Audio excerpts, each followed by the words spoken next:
Friday evening, everybody. Welcome to Put Up or Shut Up time at Langham Creek High School, where the Ridgepoint Panthers are playing a Game 2 in the third round of the playoffs, taking on the Cinco Ranch Cougars, who defeated Ridgepoint last night 8-1. So Ridgepoint must win tonight and then push it to a Game 3 on Saturday. But first things first, the Panthers were drubbed pretty soundly. Parker Booth was the pitcher on the mound last night for the Cinco Ranch Cougars. And it looks like tonight they have a pitcher out there who is just about as good, if not better. So Ridgepoint, I know, has to be ready. And there's nothing that succeeds like desperation when it comes to Ridgepoint. I've seen them lose a Game 1 and come back to win the series ultimately a couple of times. In fact, I think 3 times since I've been following the Ridgepoint Panthers.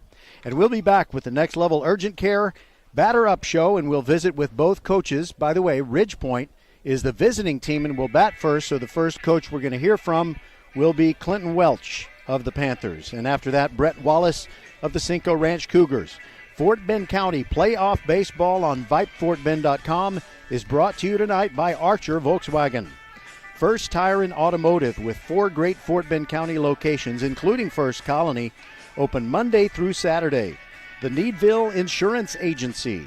Save on your car, home, and flood insurance at needvilleinsurance.com, or you can call them at 979-793-7411. Next Level Urgent Care, with locations in Sugar Land, Sienna, Richmond, Rosenberg, Fort and Katy, and dozens more throughout Greater Houston. Next Level Urgent Care has you covered. And brought to you by the Next Generation 10G Network, only from Xfinity. The future starts now. Glad you're with us, and we'll be back with Coach Welch. He knows the drill. He's been under pressure, and so has his team. So we'll see what he has to say as he gets ready for this series, where Jack McKernan will start tonight and Braden Hodge will start for the Cinco Ranch Cougars. We'll be right back. It's always free to listen. Listen live, listen later on VypeFortBends.com.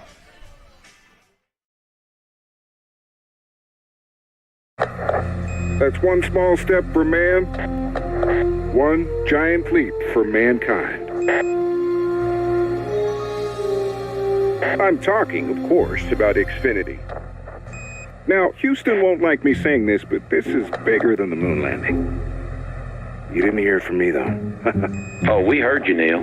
You did? Yeah, we hear everything, Neil. We should talk when you get back. Yes, this is that big. Now through May 21st, new customers can switch to Xfinity Internet and get 1 line of unlimited intro mobile and Wi-Fi equipment free for 2 years. You heard right, free for 2 years. It's all included for just $50 a month with a 2-year price guarantee and no annual contract. Now that is one giant leap for mankind.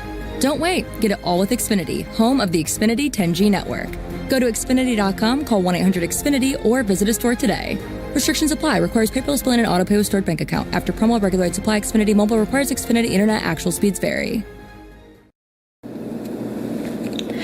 Next Level Urgent Care supports Fort Bend County sports and supports you whenever you're hurting.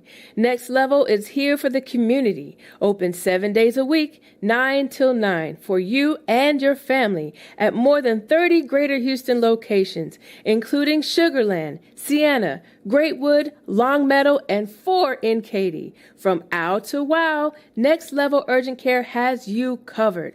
And if you're short on time, Next Level has an app to get you in line right away. Just text NLUC APP to 313131 for Next Level Urgent Care. Happy Friday, everybody, and welcome to the Next Level Urgent Care Batter Up show. It'll be a much happier Friday if Ridgepoint can come out on top.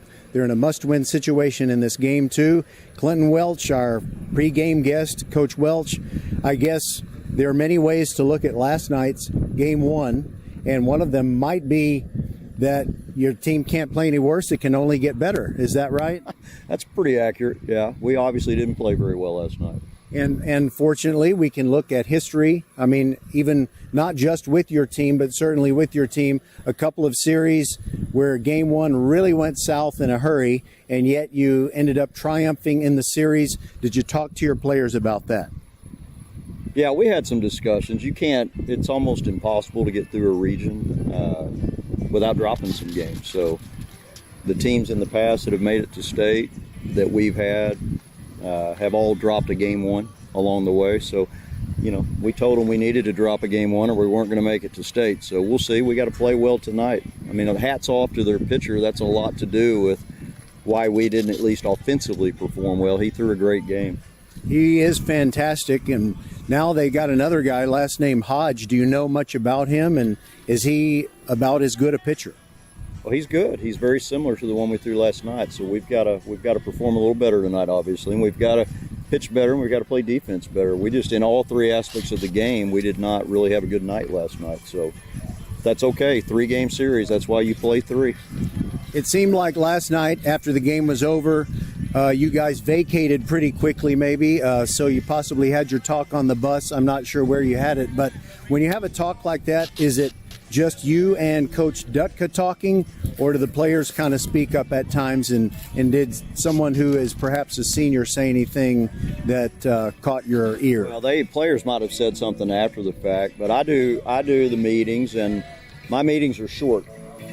I don't think I've had more than a 1-minute meeting maybe twice in the last 10 years. So nothing needs to be said. These guys were hungry and they want to play. So we don't need a lot of meetings. We just had a bad night. And finally, Jack McKernan is on the mound. Usually with most kids, you might say a sophomore, you're just not sure. But Jack, I think, has proven himself. There were must-win games where he performed brilliantly last year as a freshman. So what's the level of confidence you have with Jack out there? Well, we definitely like him, and I'm sure he'll throw a great game tonight. All right, that is Clinton Welch, and I really, really, really would like to see you here tomorrow afternoon. Yeah, me as well. Thank you. All right. Now a guy who does not agree one bit, that's Brett Wallace. He'll be our next guest on the Next Level Urgent Care Batter Up Show as Ridgepoint has to win Game 2. And we'll be right back with you on VypeFortBend.com, your broadcast home for Fort Bend County sports. And by the way, during tonight's game, we'll give you as many updates as we can on the Game 2 in softball between Ridgepoint and Deer Park. Ridgepoint was in it for a while. They were only down 4-3 going to the late innings, but they ended up losing 17-3 to the Deer Park team that 2 years ago was a state champion and knocked Ridgepoint out of the playoffs that year on a rainy night in some ballpark. It might have been in Channelview. I think it was Channelview. All right, we'll be back with Coach Brett Wallace right after this on VypeFortBend.com.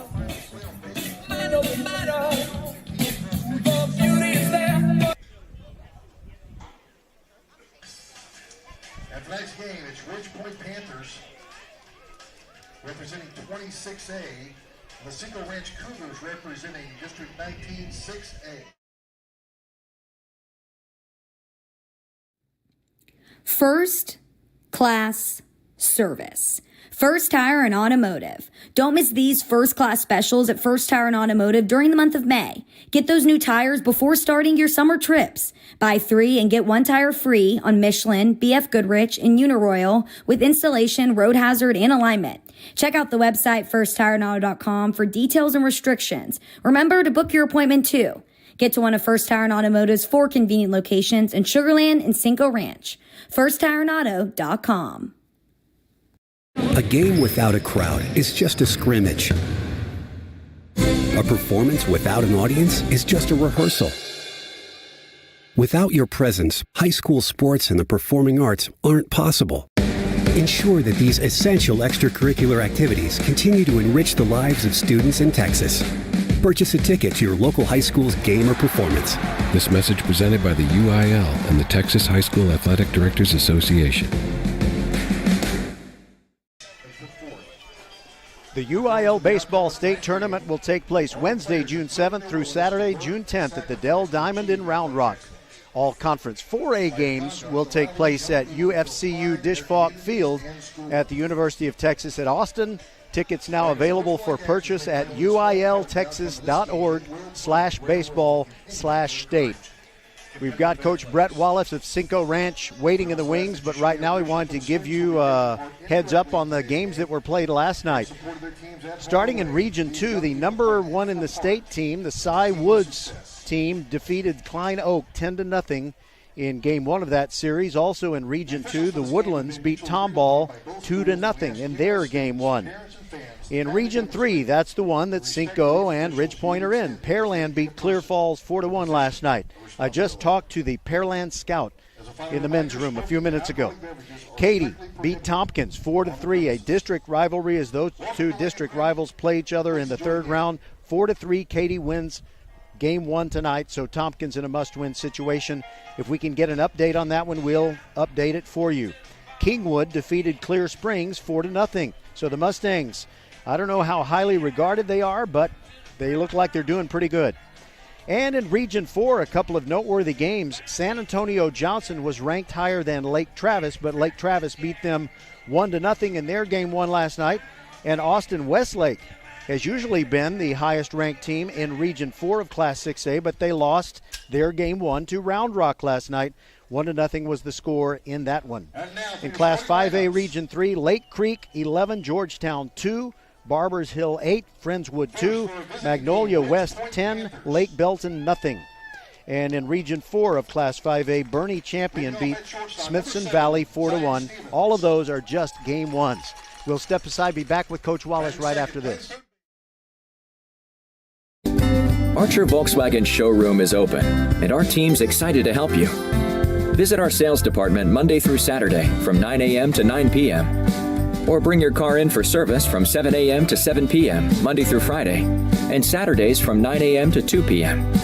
We're closed on Sundays to rest and recharge with our families, so we can serve you well through the week. We hope to see you soon. Welcome back, everybody, to the Next Level Urgent Care Batter Up Show. Cinco Ranch leading the Ridgepoint Panthers 1-0, and it's time to visit with Brett Wallace, head coach of the Cougars. And Coach Wallace, I guess last night's game could not have started any better than it did for you, right? And your team just kept adding on runs, and Booth was incredible on the mound. Yeah, Booth's, like I said, he's been nails for us all year. Fills up the strike zone, gets weak contact, and that's what he did again for us last night. First inning, Lucas Franco hit the 2-run home run that got us on the board, and then clutch hitting and, just getting guys in, paid off. There's a lot of tension in a playoff game, but I just want to help myself relax by asking you a couple of pop culture questions. Brock DeYoung, is there any connection between him and that guy in the band Styx? I don't think so. Okay, it's not as far as you know. And then you've got Thomas Guy. Is he related in any way to the only punter in the NFL Hall of Fame, Ray Guy? I have no idea. All right. Well, if you don't know, probably not. He would brag about that, I'm thinking. Okay, so let's talk about the different strategies that go into it. And frankly, I just want to ask a straight-ahead question. Is Braden Hodge, the guy who's starting for you tonight, is he better than Parker Booth? Because if he is, Ridgepoint is in trouble. Yeah, Braden Hodge he's a good pitcher too, just like Parker. You're going to see the pretty much same thing. He's going to be a guy that's going to fill up the strike zone and get weak contact. All right. Is there anything that I can't imagine that you would find fault with anything your team did last night, but is there anything that you can do better, presuming that Ridgepoint puts up a stronger fight tonight? No, I think just stick to the game plan, try to eat up a lot of pitches at the plate, try to get to the bullpen, and just grind out good ABs and try to get some clutch hits when we need them. All right. Well, your team was really impressive. So Ridgepoint, they might have a mental battle over there, but that's between them and their coach. So thank you very much for being with us. And I know you don't want to talk to me tomorrow, but I'm hoping I do get to talk to you tomorrow. All right. All right. That is Brett Wallace, and he's the head coach of Cinco Ranch, which is up 1-0. We'll be right back on VypeFortBend.com with the starting lineups. Glad you're with us. Happy Friday. Hello, I'm Gary Horn with Horn Solutions. We agree with energy analysts that the energy market has stabilized. We anticipate significant merger and acquisition activity. Good resources are scarce. Horn Solutions is positioned to assist you in accounting, finance, IT, and supply chain. Our staff can assist you with outsourcing, or we can supply you with resources to join your staff. Visit hornsolutions.net for details. Gary Horn is a highly successful businessman who has made a huge impact in people's lives, and he loves what he does for a living. That's a big reason why Gary Horn and Horn Solutions support Get a Great Gig. Get a Great Gig is a free job search consultation service that will help you find a job you love, whether it's to make more money or get personal fulfillment in the career of your choice. Email them at getagreatgig@gmail.com or on Twitter at getgreatgigs. Hey, Fort Bend County fans, this is Bradley Stavinaw with Needville Insurance Agency. Bradley is my insurance man. He can save you hundreds, if not thousands of dollars every year on your car insurance, home insurance, or flood insurance, or all three like he did for me. And Bradley, you are as Fort Bend County as they come, right? That's right, fourth generation here in the Needville area in Fort Bend County, taking care of folks over here for over 100 years here in Fort Bend County. You can give him a call, you can go online, or he'll even come see you at the Needville Insurance Agency. Give him the number, Bradley. 979-793-7411.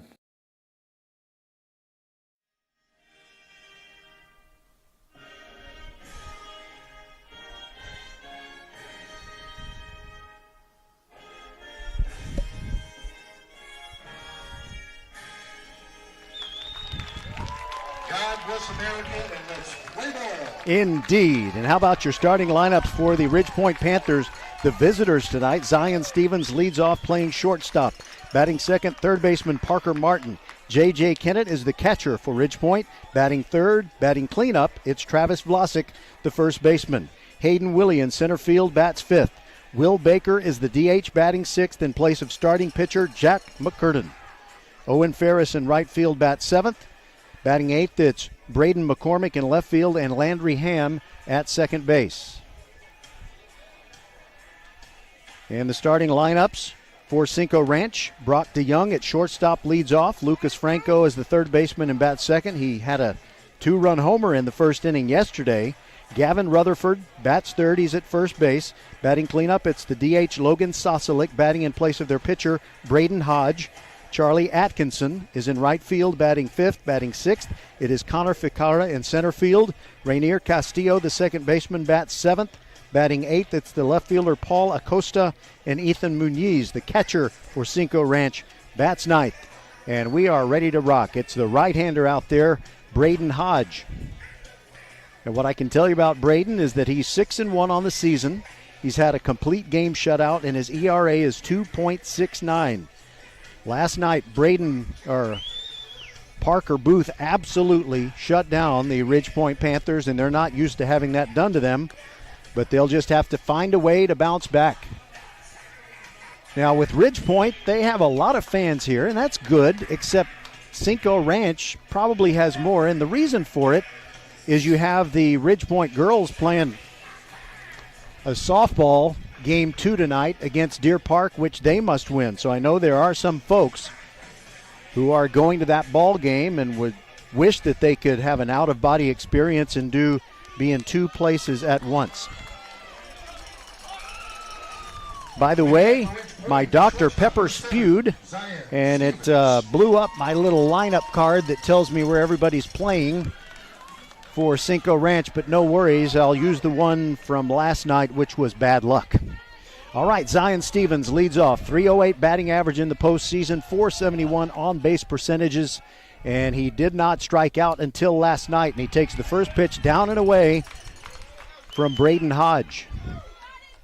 Righty versus righty in this first matchup. We're going to have about an hour more of sunshine as we get this one underway. And Stevens sends a ground ball to the shortstop. Brock DeYoung, he throws across. His throw is low, but picked nicely by Gavin Rutherford. And quickly there is one out. Now, how do you leave a Diet Dr. Pepper in one place for a good hour and a half? Well, maybe it wasn't that long, but it was at least 30 minutes. I'll bet somebody came by and shook it up. That's the only way that it could just spew all over my propaganda here. No worries. We'll move on.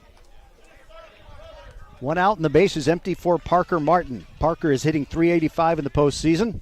left-handed hitter, and the first pitch tails away outside for ball one. Parker does not like to walk, but it's a good idea to just get base runners however that might happen. Curveball right down the middle, and a beauty from Braden Hodge. Cinco Ranch with some really good uniforms tonight. They've got the home white uniforms with the maroon piping on either side, but they're gold jerseys with maroon pinstripes. That pitch is down and in, and it just missed Parker's foot, and it trickles underneath the catcher, Muniz. And coming over to get it is Travis Vlasic, who ran out from the Ridgepoint on-deck area. 2-1 the count. Martin ready. And he hits one high toward center field. It is sending back Ficara. He's going back, and it two hops the wall. No, one hops the wall, and Parker Martin stops at second. Just what Ridgepoint needed, something to get them going early. A 1-out double for Parker Martin.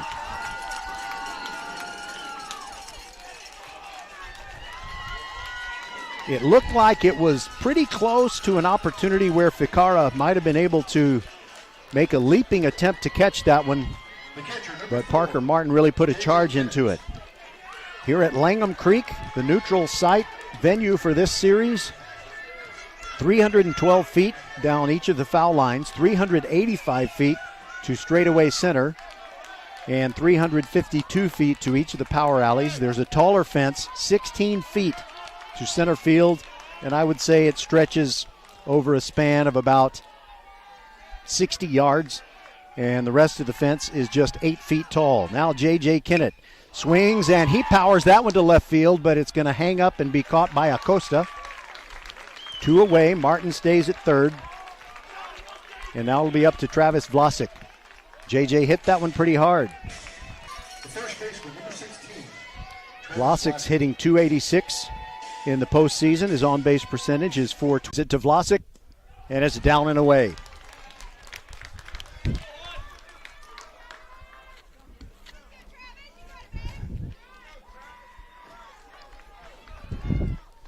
Slightly open stance for Travis Vlasic. Parker Martin taking a healthy lead off of second. Here's the pitch. Outside corner, strike.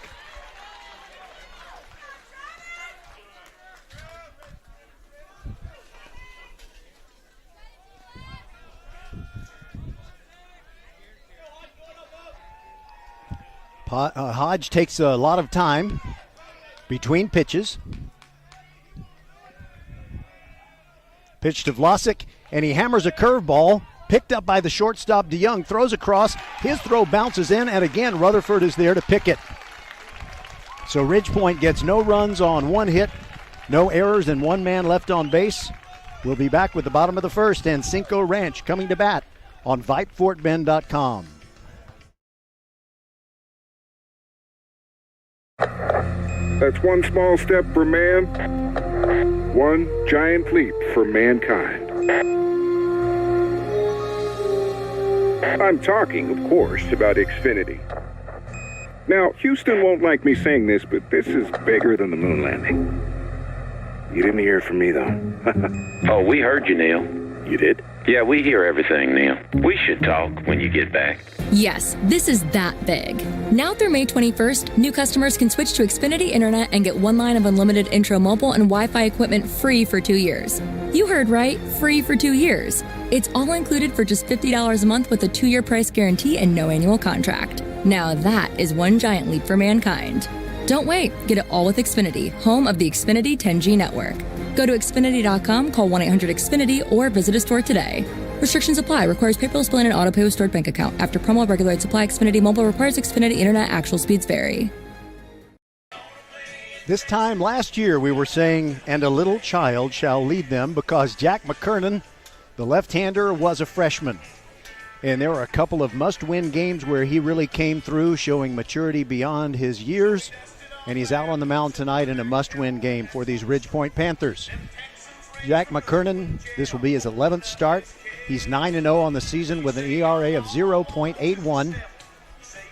He started and won Last Friday night in Game 2 against Lamar, pitched 4 2/3 innings, at which point he was relieved by Logan Shields, gave up no runs, but he walked 8, and that was the problem. He only struck out 2, which is not a lot for him. He usually strikes out at least half a dozen in a game. 43 1/3 innings for McKernan, the second on the team in innings pitched, 20 hits, 8 runs allowed, 5 of those earned, 49 strikeouts, but 29 walks. And the umpires tonight, James Pratt is behind home plate. At first base, it's Todd Blassingame. Richard Stierwald is at second, and Larry Blumrick is at third base. He was behind home plate last night. And now McKernan is having to, I guess, switch shoes? Are you kidding me? Yeah, he's going to have to switch shoes. All right, we'll take a quick break and be back while he laces him up. We'll be back on VypeFortBend.com. Bottom of the first coming up. No score. Archer Volkswagen showroom is open, and our team's excited to help you. Visit our sales department Monday through Saturday from 9 a.m. to 9 p.m. Or bring your car in for service from 7 a.m. to 7 p.m. Monday through Friday, and Saturdays from 9 a.m. to 2 p.m. We're closed on Sundays to rest and recharge with our families, so we can serve you well through the week. We hope to see you soon.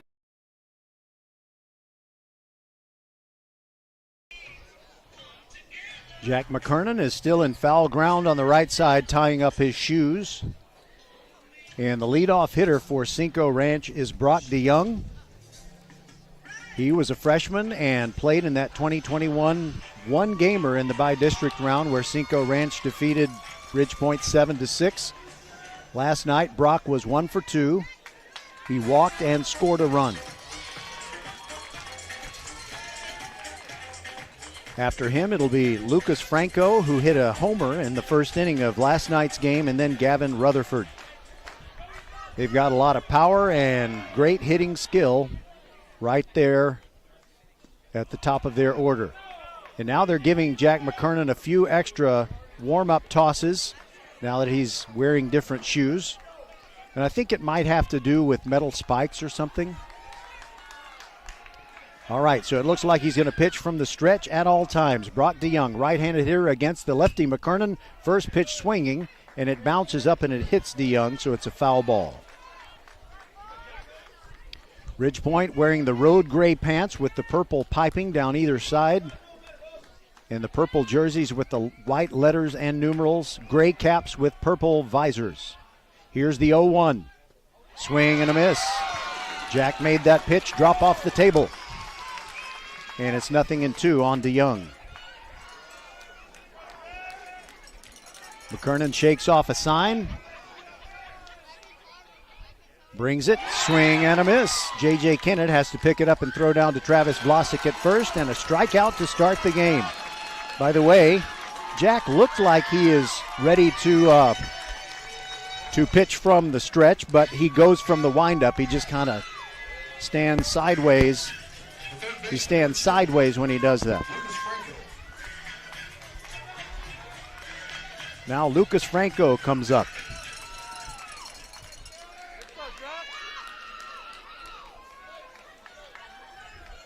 Last night, 2 for 2 with the 2-run homer. He also walked and struck out once. Well, I guess if he struck out once, he's not 2 for 2. 2 for 3, struck out once and walked. The first pitch was a ball, and the Ridgepoint fans don't like it. Here comes the second one, strike on the outside corner. It seems like the only thing that can stop Jack McKernan is himself when he doesn't throw strikes. Here's the 1-1. Swing and a miss.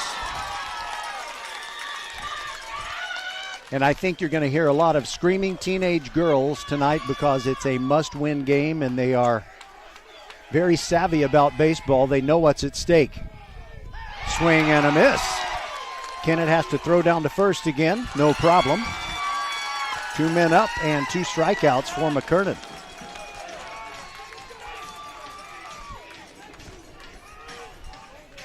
Now it is Gavin Rutherford. 1 for 2 last night with a 2-run double. He reached on an error as Ridgepoint made 3 errors on the night. Rutherford also walked and was hit by a pitch. Right-handed hitter for McKernan to face. Here's the first pitch. Outside corner strike. He looks like he's locked in here early. But this Cinco Ranch lineup is a minefield. You've got to watch out. Here's the 0-1. And that's inside. Kennett had set up outside, so Jack definitely missed the target on that occasion. And he's lucky that Rutherford kind of did the jackknife move to get out of the way. The windup and the 1-1. Ooh, that was close, but it's called a ball.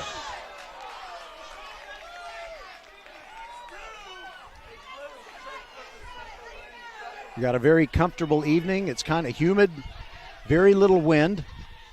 And there's a ground ball past third, backhanded by Parker Martin. One bounce throw, got him! A beauty! A 1-2-3 inning, and it would have been a double down the left field line if not for an awesome play by Parker Martin. We played 1 inning. The Ridgepoint fans are appreciative. They're on their feet. We'll be back. No score going to the second. Cinco Ranch, no runs, no hits, no errors. Hey, Fort Bend County fans, this is Bradley Stavanaugh with Needville Insurance Agency. Bradley is my insurance man. He can save you hundreds, if not thousands of dollars every year on your car insurance, home insurance, and flood insurance, or all 3 like he did for me. And Bradley, you are as Fort Bend County as they come, right? That's right, 4th generation here in the Needville area in Fort Bend County, taking care of folks over here for over 100 years here in Fort Bend County. You can give him a call, you can go online, or he'll even come see you at the Needville Insurance Agency. Give him the number, Bradley. 979-793-7411. First class service. First Tire and Automotive. Don't miss these first class specials at First Tire and Automotive during the month of May. Get those new tires before starting your summer trips. Buy 3 and get 1 tire free on Michelin, BF Goodrich, and Uniroyal with installation, road hazard, and alignment. Check out the website firsttireandauto.com for details and restrictions. Remember to book your appointment too. Get to one of First Tire and Automotive's 4 convenient locations in Sugar Land and Cinco Ranch. firsttireandauto.com.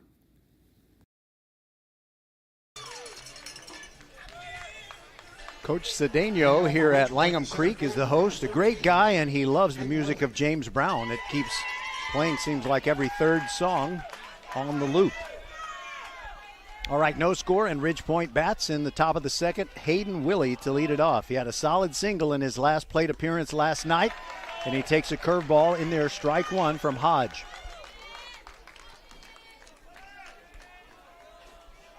Hodge winds, and the righty brings it. And that's a slow roller towards second. Castillo charging. Willie is fast, and the throw gets him by a half a step. So the pitchers have had their way so far.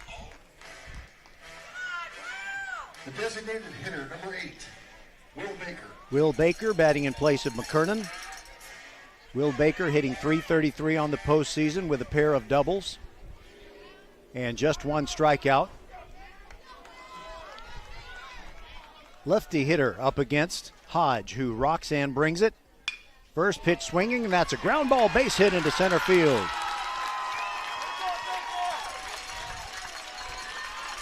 Baker continues to be productive in the postseason.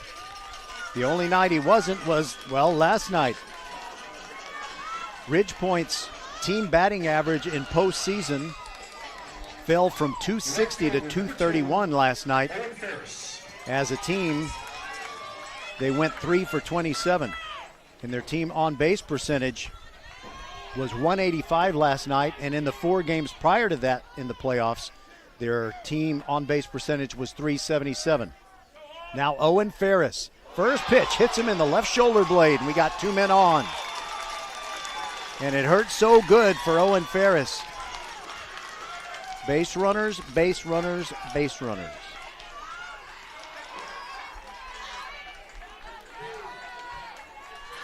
Now it is Braden McCormick, but first we're going to get Kel Shannon, assistant coach for Cinco Ranch, going to go out and make a mound visit. I'll tell you what our plan is for tomorrow. If the Panthers win this baseball game and can force a Game 3 tomorrow here at Langham Creek, we will be here.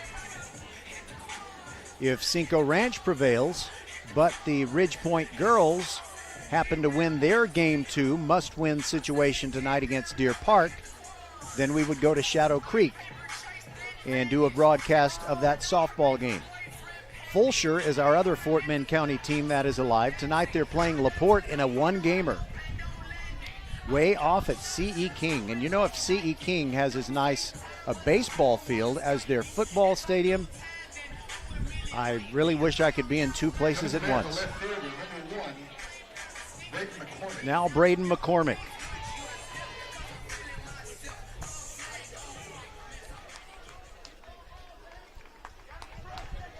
McCormick really could give himself a B12 shot of confidence if he came through right here. One out, runners at first and second, top of the second inning. No score between Ridgepoint and Cinco Ranch, and the Panthers are threatening. Hodge looks back at second, brings it, curveball, last into left field for a base hit. Coming around third and holding right there is Will Baker. Coach Welch gave him the stop sign, but great contact by Braden McCormick. McCormick, one of the few who actually got on the field in that game between these two high schools 2 years ago. All right, bases loaded. Baker at third, Ferris at second, and McCormick at first. All of them are fast, and so is Landry Ham, and he's stepping into the batter's box. Ham has a double in this postseason, and he drew a walk his last time up last night. So it looks like Hodge is going to go from the stretch with the bases loaded. Here's the pitch, and it bounces in. Muniz blocks it.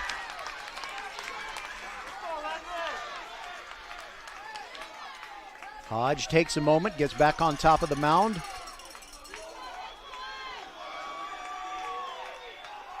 Ham with the bat poised, crowding the plate from the right-handed box. Pitch on the way. Curveball up and in. 2-0. Muniz glancing over at the Cinco Ranch dugout. Yeah, like I said, there's a lot of desperate screaming going on in the Ridgepoint stands, and I love it. It's exhilarating. Here's the 2-0. And it's a ground ball toward third base. They're going to come home with it. They force out Baker at home. 2 away. Good play by Lucas Franco. He is a good-looking ball player. So Ham reaches on the fielder's choice, and Baker is out 5-2. Back to the top of the lineup for Ridgepoint. And now it is up to Zion Stevens. By the way, I want to tell you that in the interest of helping Ridgepoint as much as I can, I've been doing some things differently today, different from what I did yesterday. That's how baseball is. It's kind of a superstition-driven game.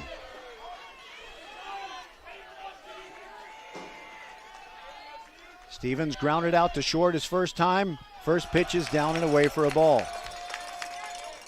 I don't like to use the P word, pressure, but when you got the bases loaded with one out, which Ridgepoint had, if you don't come away with anything, then that is a real setback. It's kind of like driving inside the 10-yard line and not even getting any points.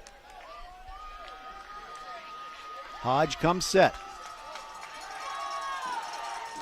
Stevens brings it. Outside again, 2-0. The fastball from Hodge. Ferris is at third, McCormick is at second, and Ham at first.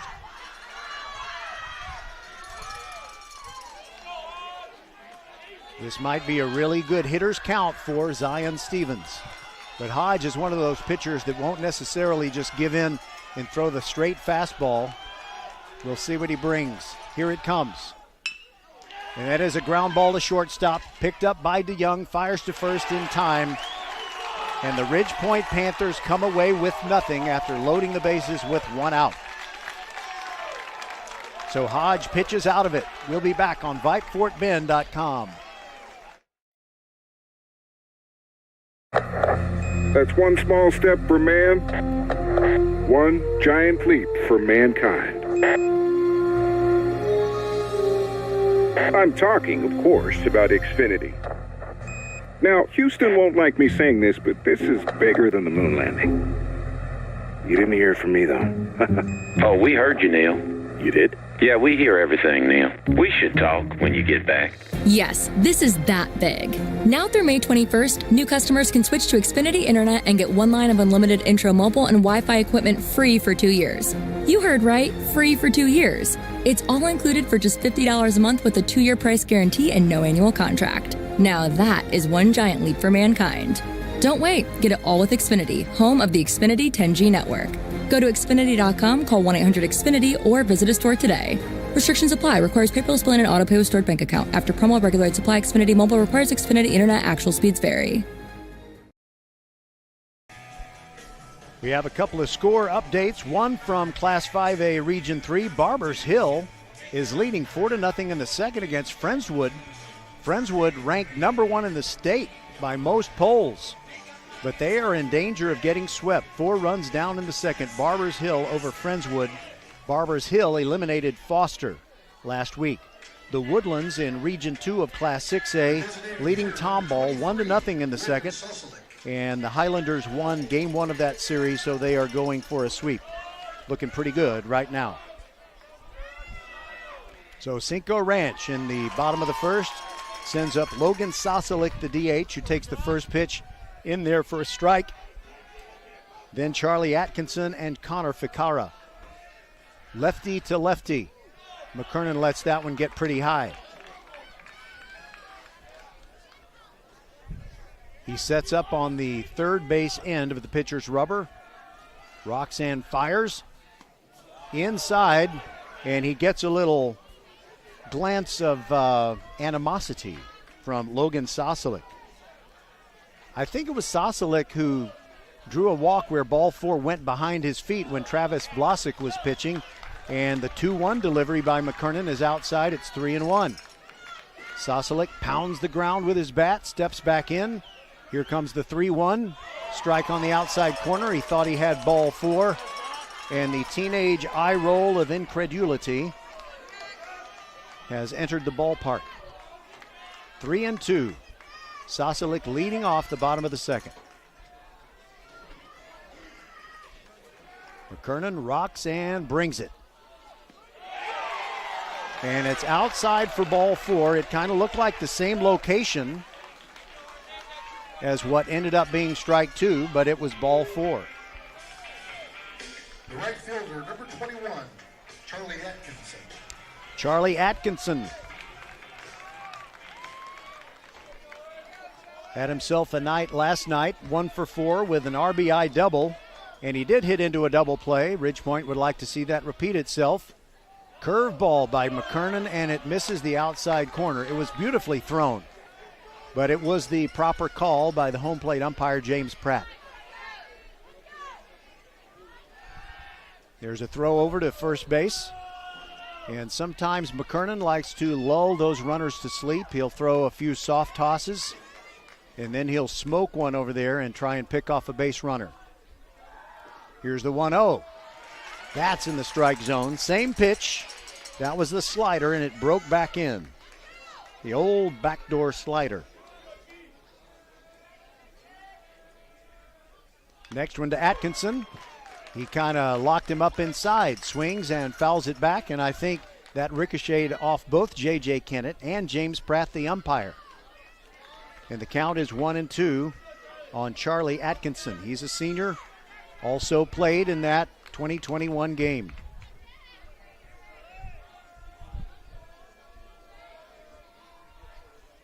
Here's the 1-2. And that is a deep fly ball to left field. Look out. Going back is Braden McCormick, and it flies out. 2-run homer for Charlie Atkinson.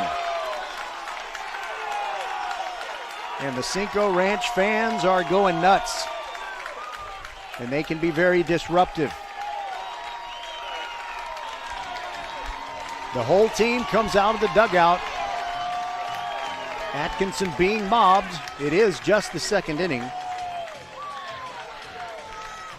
But this Cinco Ranch team is very talented and they play with an edge.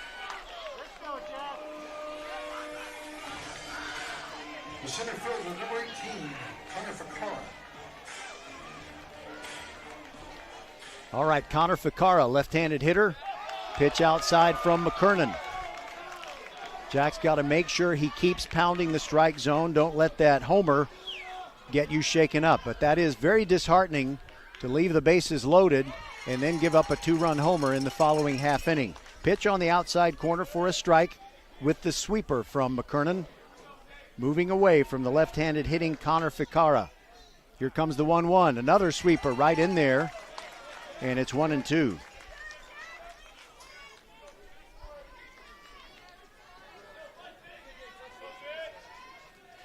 Here's the pitch. Swing and a ground ball to Travis Vlasic behind first base. He'll take it himself. One away.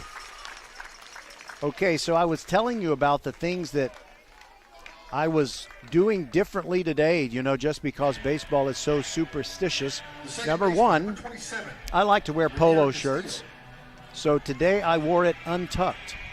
I know it looks a little unprofessional, but I don't care. I decided to untuck it. I also went to Burger King, not Wendy's, on the way to the ball game for my pregame meal. Rainier Castillo takes the first pitch down low from McKernan, 1-0.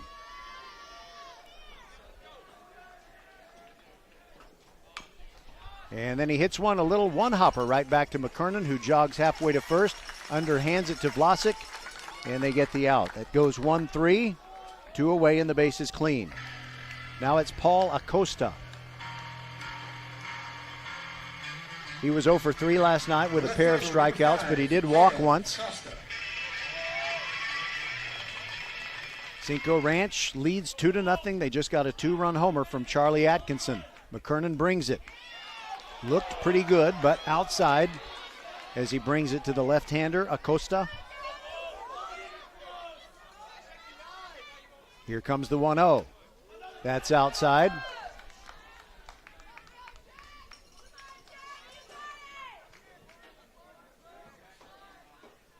McKernan rocks kind of like Luis Garcia when he's healthy. There's a strike on the outside half of the plate.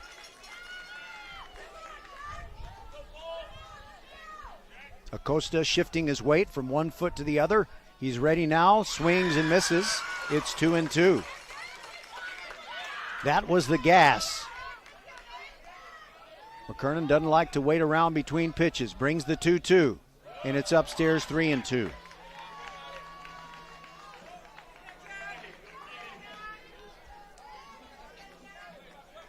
Walks will kill you against this Cinco Ranch lineup. Here's the 3-2, and it's a chopper towards second base. Landry-Ham charging, scoops, throws to Vlasic, and got his man. So after the 2-run homer, McKernan then retires the next 3 hitters. Looking back to last night, Brock DeYoung walked to lead off the game, and then Lucas Franco hit a 2-run homer, and to lead off the second, Sosolick drew the walk, and Atkinson homered. So Ridge Point trails 2-0 as we go to the third on VypeFortBend.com.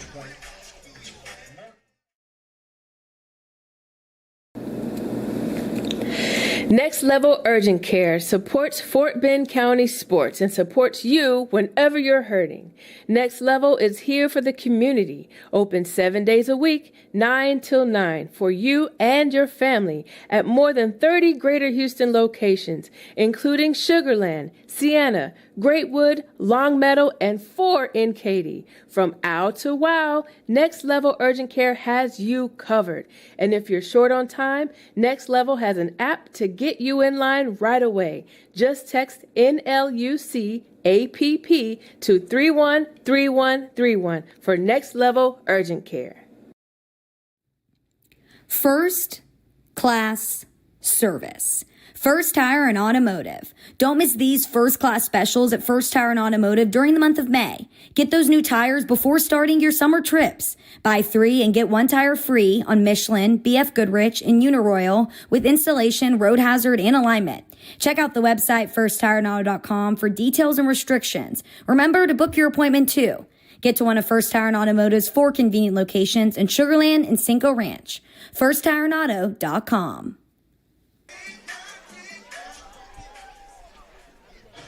All right, so Ridge Point down 2-0, sends up Parker Martin. Parker not only had a double in his first plate appearance, he made a dandy play behind third base. So Ridge Point feeling real good about themselves at the end of the first inning.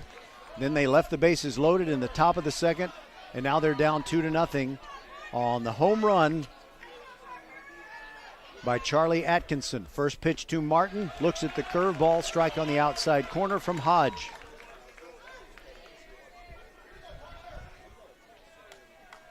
Martin back in. Hodge brings it to the lefty hitter. Started to pull the trigger, laid off, but it was a strike in pretty much the same location, and he's down 0-2. Hodge bringing in that backdoor slider, but it is right back through the middle, almost decapitated the pitcher Hodge, and Parker Martin is 2 for 2. He's given his team what they need. Now J.J. Kennett. By the way, you wonder, I'm sure, what else I did superstitiously besides untucking my polo shirt and going to Burger King and not Wendy's. I backed into my parking space here at Langham Creek. I went to the concession stand and got something, whereas last night I didn't go there. And I used a different stall in the men's room here at Langham Creek. So I'm doing what I can. There's probably something else I did differently, and if I remember it, I'll let you know. First pitch to Kennett, and he hammers it down the left field line. That might have home run distance, but it was well foul. JJ was one of the 3 finalists in Fort Bend ISD for the baseball award in the first, I was going to say first annual, but it's more correct to say the inaugural FAB Awards. Fort Bend ISD, athletic best. And going the other way into right field, J.J. Kennett singles, and Martin moves over to second. 2 hits for the Panthers to begin this inning. Now they just got to follow through.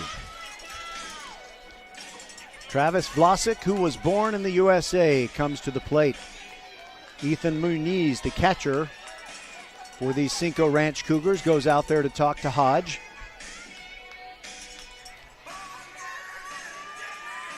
Cinco Ranch got their 2-run homer with nobody out, and Ridge Point has 2 men on with nobody out in this top of the third.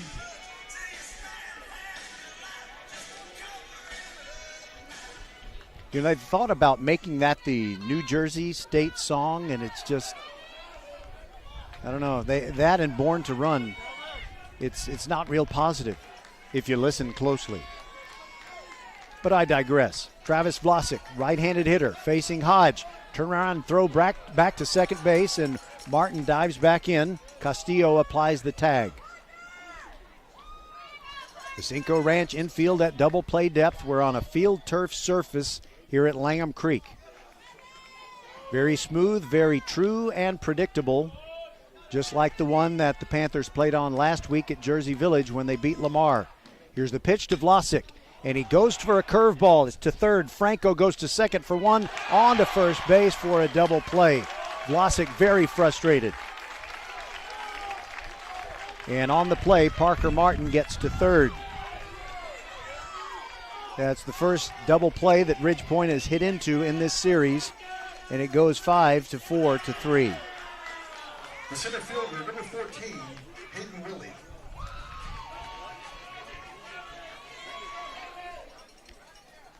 So now it is Hayden Willie, who got a base hit in his last at-bat last night. Here's the pitch. That's a backup slider that goes right down the middle of the plate. Not a back door, a backup. Our game time temperature, 86 degrees, and we still have sun. Curveball just low. Good take by Willie. Willie hit .405 during his district games, .551 on-base percentage, 2 homers, and he had 4 doubles in his district games. Here's the 1-1. Started to swing, but it was down low, and an appeal to the first base umpire, Todd Blassingame.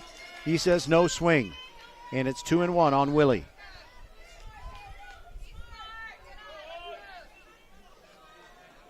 Ridgepoint down 2-0. We're in the top of the third, and the Panthers have to win to stay alive in these playoffs. Here's the 2-1.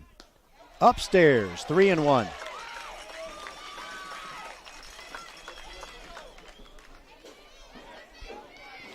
Now the sun has moved out from behind a cloud beyond the left field fence, and it is very bright, but not in the eyes of a right-handed hitter. So it's not going to bother Willie. Pitch to Willie, big rip at the 3-1, comes up empty, and it's 3-2. The only person on the field likely to have trouble with the sun is the first baseman, Gavin Rutherford. Depending on the direction of the throw, if it comes from shortstop, might be a problem. Here's the pitch. Way over Willie's head, and here comes Parker Martin. It's a wild pitch on ball 4, and Parker Martin scores to cut the lead to 2-1.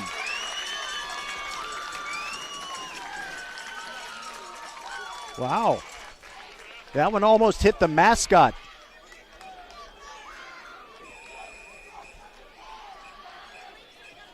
You know, every once in a while I'll see a pitch and it will be hard to decide whether it's a passed ball or a wild pitch. I was wondering if you wanted to come through. Okay. All right, here we go now. Will Baker looks at a curveball outside, ball 1 to Will. Will singled his first time up, got to third, couldn't get home. That was the sad story of the second inning for the Panthers. Here's the 1-0. Baker looks at that one, strike at the letters on the outside edge.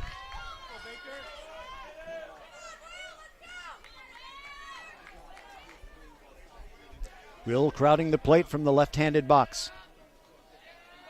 Willie at first goes, swing and a miss, and the throw down will never get Willie. He's in there with a stolen base. He was 11 for 11 stealing bases during the district season, and I think that is his only attempt of the postseason, and he's in there.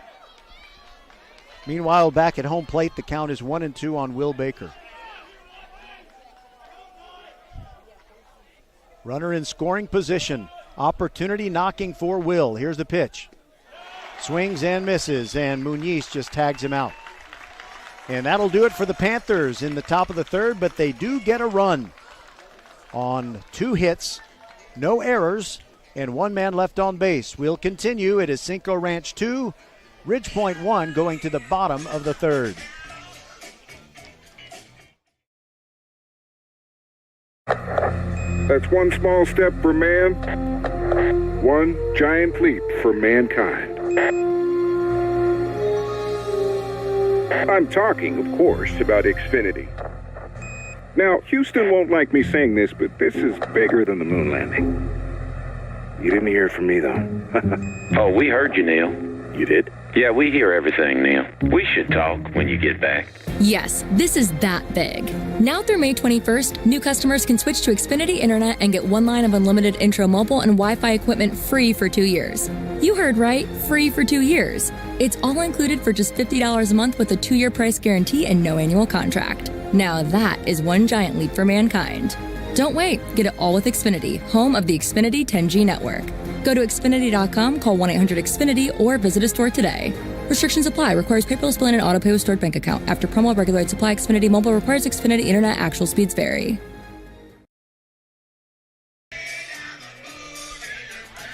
Got another score for you. And Cy Woods, number 1 ranked team in the state after winning 10-0 over Klein Oak last night, is leading 3-0 early on Klein Oak. So they are tough to deal with for sure. Leading off for Cinco Ranch, the catcher, number 20, Ethan Muniz. And Ethan Muniz leads off against Jack McKernan to begin the bottom of the third, and he hits him in the left shoulder. The right shoulder, rather. The shoulder that is closer to the mound. Second hit by pitch of the game, but the first by McKernan.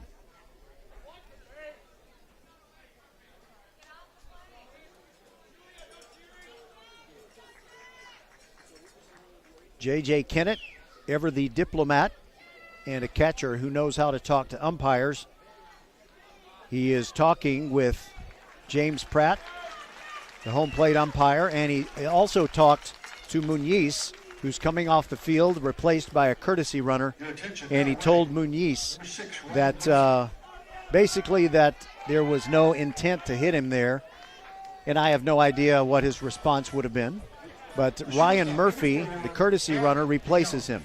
So Ryan Murphy at first, running for Muniz, and back to the top of the order, Brock DeYoung, who struck out his first time. First pitch, down and away.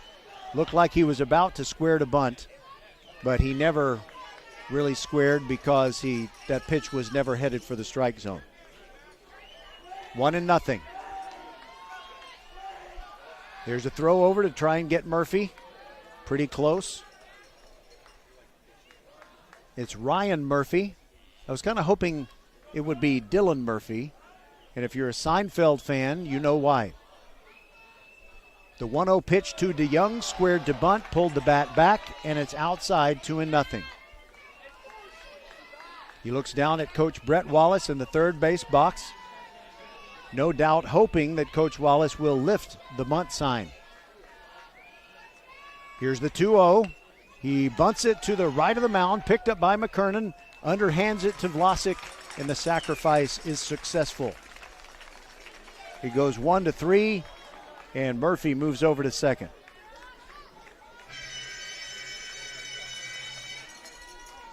Now tiptoeing through the minefield of the top part of this order, Lucas Franco, 0 for 1 with a swinging strikeout when he came up in inning number 1. Remember, Cinco Ranch is the home team tonight. We're in the bottom of the third. Lefty versus lefty. Franco leaves that alone, but it's a strike on the outside corner. The sweeper perfectly placed by McKernan.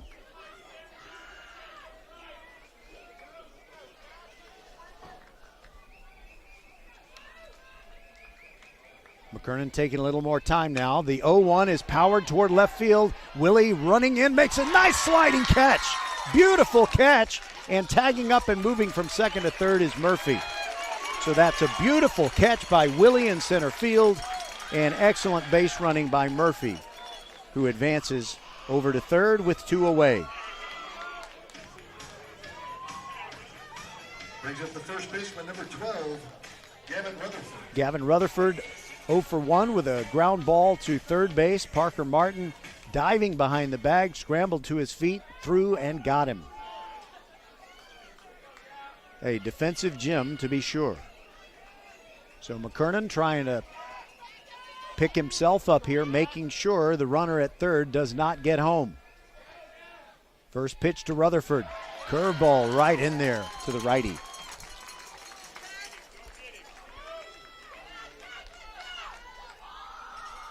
Rutherford stepped out very briefly, back in now, ready for the 0-1. Here it comes.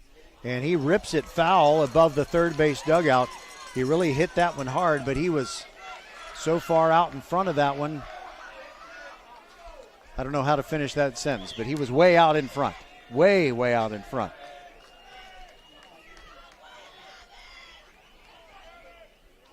McKernan 1 strike away from wriggling out of this situation where he hit a man to begin the inning, and he steps off. Now gets his feet just like he likes them. Rutherford also stepped out. I don't know who went first, but the count is 0-2. McKernan stepped off again. Now he's ready to work. And now Rutherford calls time. This is the kind of thing that used to happen in major leagues all the time, and it doesn't anymore because of that pitch clock. And a time constraint also imposed upon the hitters.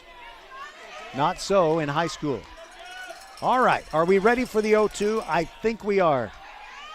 Here it comes. Way outside. Kennett does a great job blocking the 6-hole to make sure it doesn't get to the backstop in the count 1-2. But you throw it that far outside, there's no way that Rutherford is going to chase it out there. He's too smart.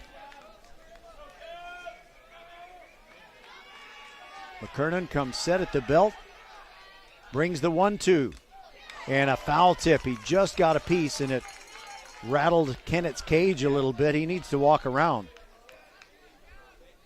And I mean literally rattled his cage because, you know, the mask is essentially a steel cage. He looks like he's okay.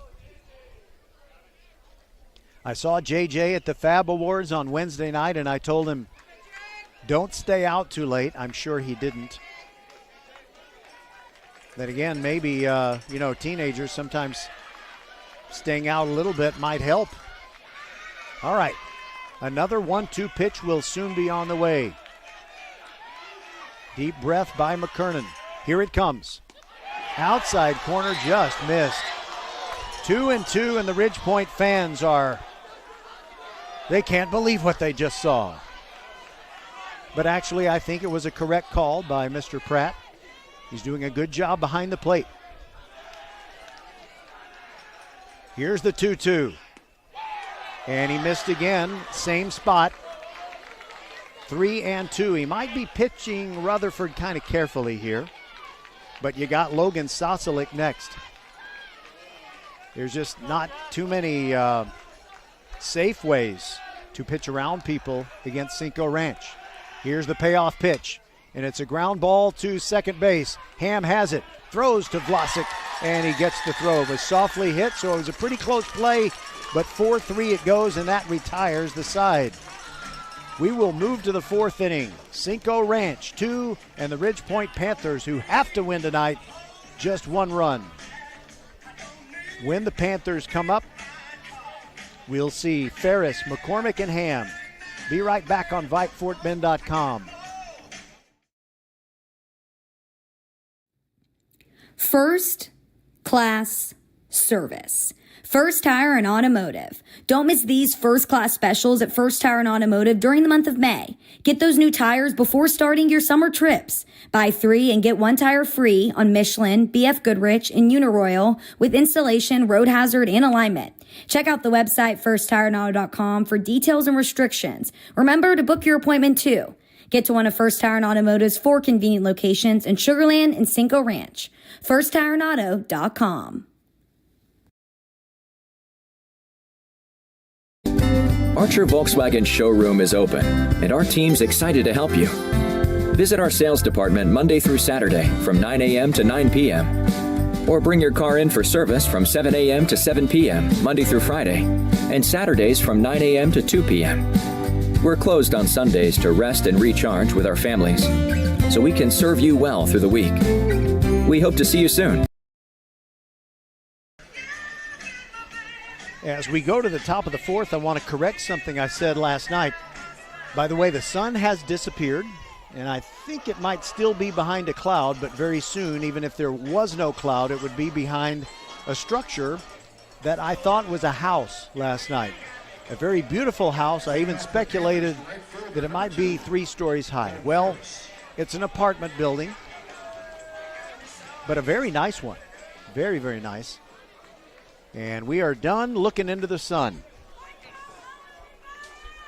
Owen Ferris hit by a pitch his first time up. Each pitcher has hit an opposing batter with a pitch. Right-handed hitting Ferris, foot on the back, his back foot on the back line of the batter's box, and a foul ball rattles up and hits him near the knee after it hit the ground first. So he's not in pain, but the count is 0-1. Braden Hodge on the mound for Cinco Ranch. He brings the 0-1 way outside, backhanded by Muniz.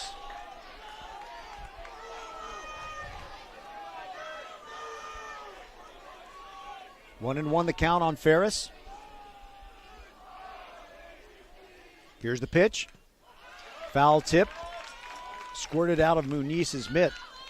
But the count is 1-2.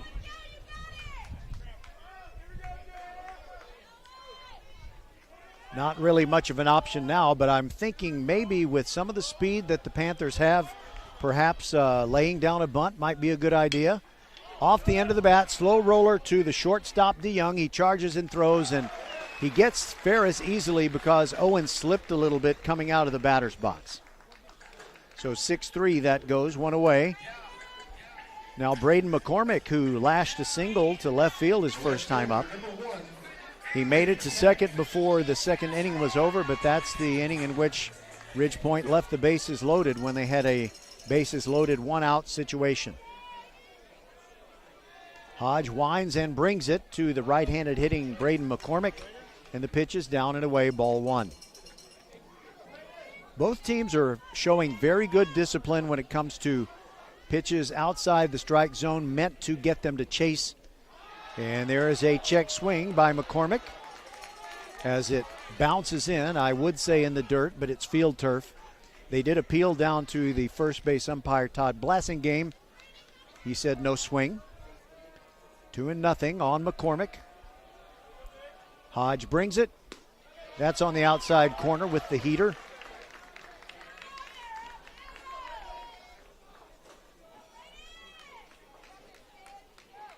McCormick, very slightly open stance. Here's the 2-1. Up and in, 3-1.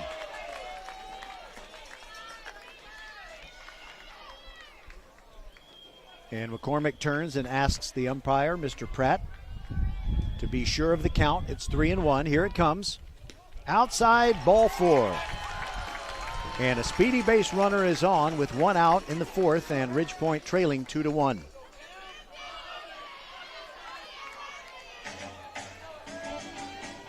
Now Landry Ham really needs a base hit. Looks down at Coach Welch in the third base box. As the sun begins to disappear, the temperature is still holding at 86. No, it just dropped to 85 degrees. Righty to righty, Ham crowding the plate. Here's the pitch. Down and away, Muniz sliding over like a goalie.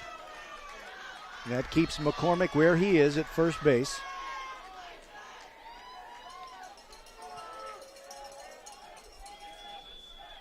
And there's a throw over, and that was pretty close, but McCormick is back in.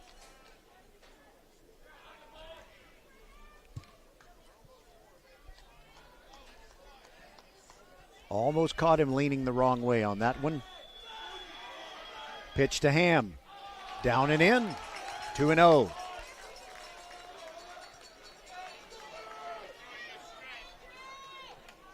Hodge has been getting behind some hitters, but he's worked back nicely, usually to retire them. Here's the pitch. Curveball on the outside corner, and a good pitch to take by Ham, but certainly a strike. 2-1.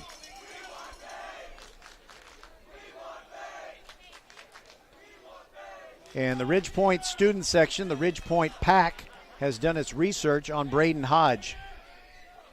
Here's the 2-1. And that's a strike at the letters. It looked like it might have been a little high. By the way, for those of you who are new, high school students do research on players and they know who different players' girlfriends' names are, or what the names are. Here's the 2-2 to Ham. Curveball high, and it's 3-2. So the Ridgepoint fans know what Braden Hodge's girlfriend's name is. Or maybe they're using a different name now. I don't know if they were wrong the first time or if there are two. Here's the 3-2. There goes McCormick, but it's ball 4 anyway. Hodge walks the number 8 and number 9 hitters in the Ridgepoint lineup with 1 out. Now Zion Stevens, 2 ground balls to shortstop, but before he bats, there's going to be a mound meeting. It's players only. And I believe that is Brock DeYoung, the shortstop, and I believe he poked a finger into the chest of his pitcher, Braden Hodge.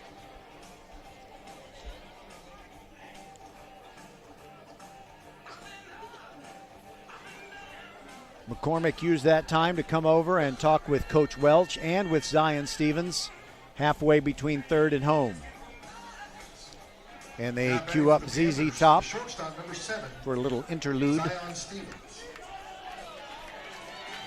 Name of that song is Tush, T-U-S-H. All right, Zion Stevens due for a hit.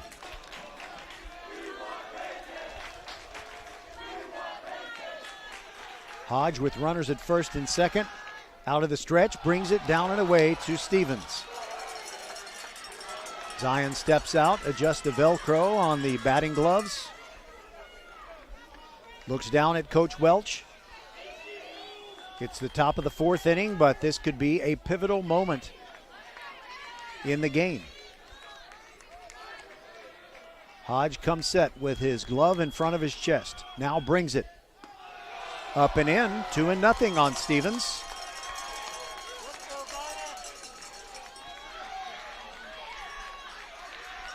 They play Zion straight away in the outfield.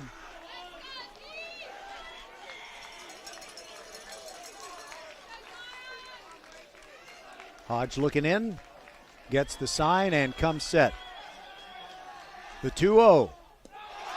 Down and away, ball 3.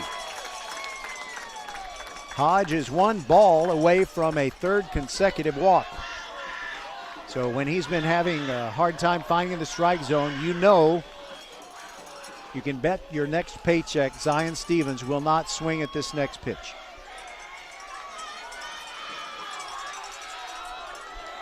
Ridgepoint fans really wanting something to happen for their team. They're down 2-1 in the fourth. Pitch to Stevens, right down the middle. He leaves it alone. That's a no-doubter strike, 3-1.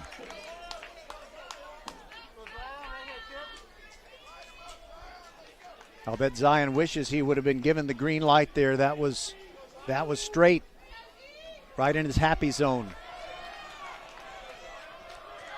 Here's the 3-1. And it's a ground ball, a chopper deep short. DeYoung has it, throws over the head of his third baseman. That's going to result in the tying run. Braden McCormick comes on home. Landryham goes to third, and Stevens is granted second base. We got a new ball game, folks. So I think that's got to be an infield hit for Stevens, but then an error on the part of the shortstop brought DeYoung, the one who poked his finger into the chest of his pitcher, Braden Hodge. Now Kel Shannon, assistant coach, is going to come out and talk to his man Hodge. We'll take a quick break.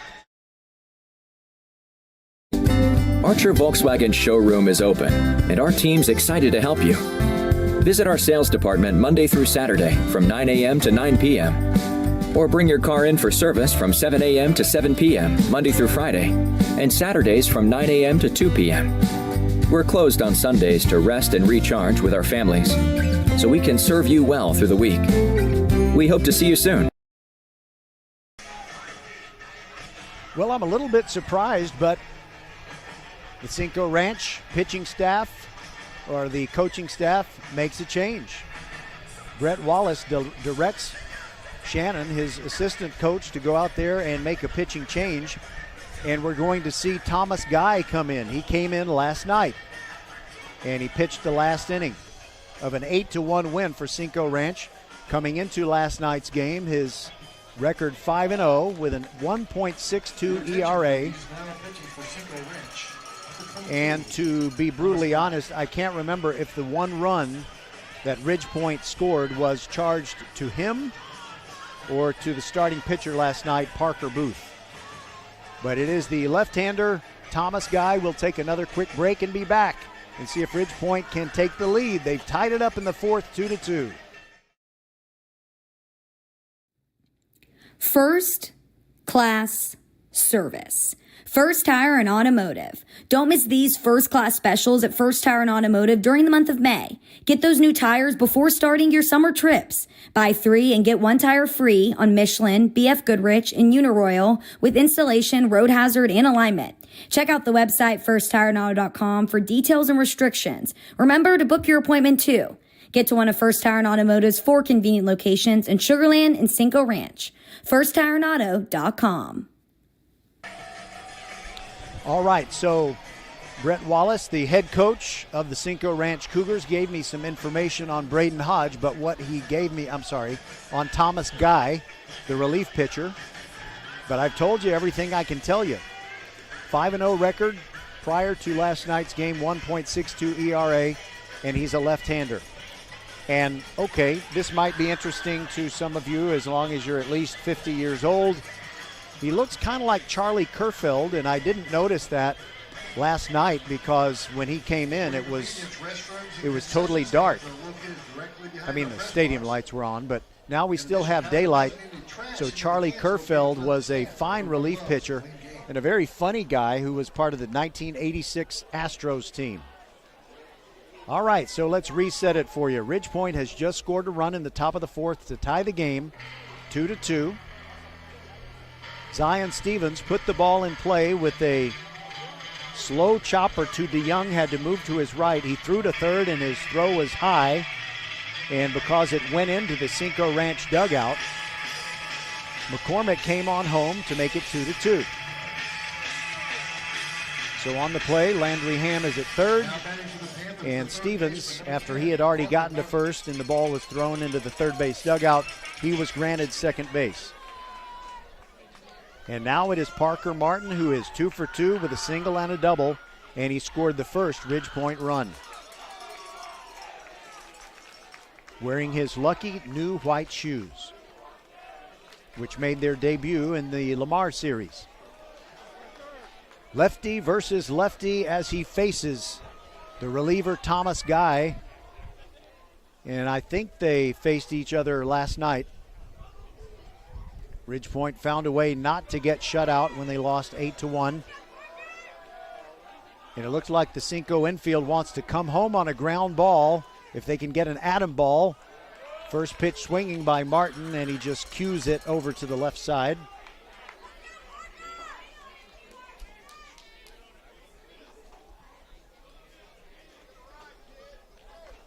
For the second consecutive season, Parker Martin has a brother on the team. Logan Martin is his brother.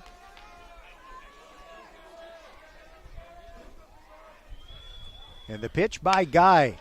And it is hit hard up the middle.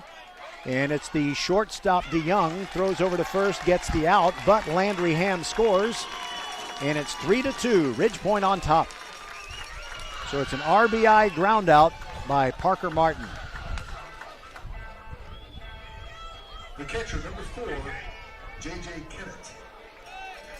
All right, now Speedy Zion Stevens is at third base, and it's J.J. Kennett. He's 1 for 2, singled in the third. And you bet Stevens is going to come home if the pitch should happen to get past the catcher, Muniz. Guy from the windup. And it bounces away from Muniz, but not very far. Just a few inches off the brown circle that would represent the home plate dirt.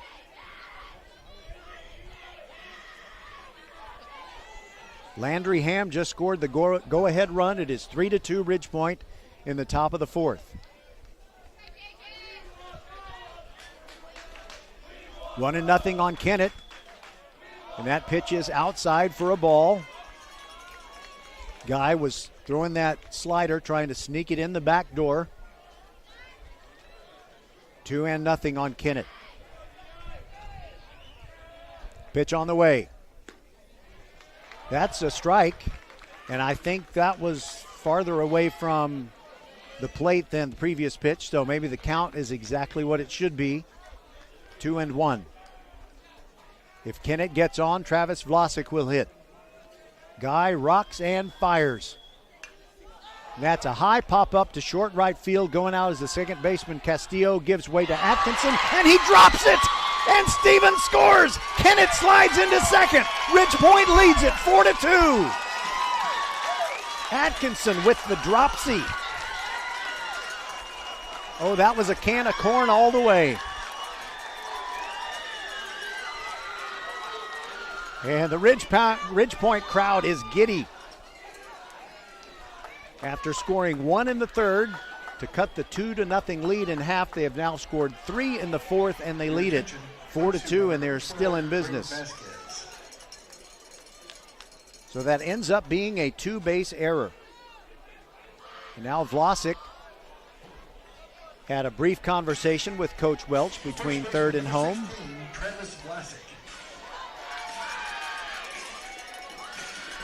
Ridgepoint just kind of manufacturing runs. had a ground out, then 2 walks, a single, an RBI ground out, and now reaching on an error, J.J. Kennedy. He's been replaced by a courtesy runner. And the first pitch to Vlasic is high and away for a ball. It is Braden Vasquez who is the courtesy runner at second for Kennett.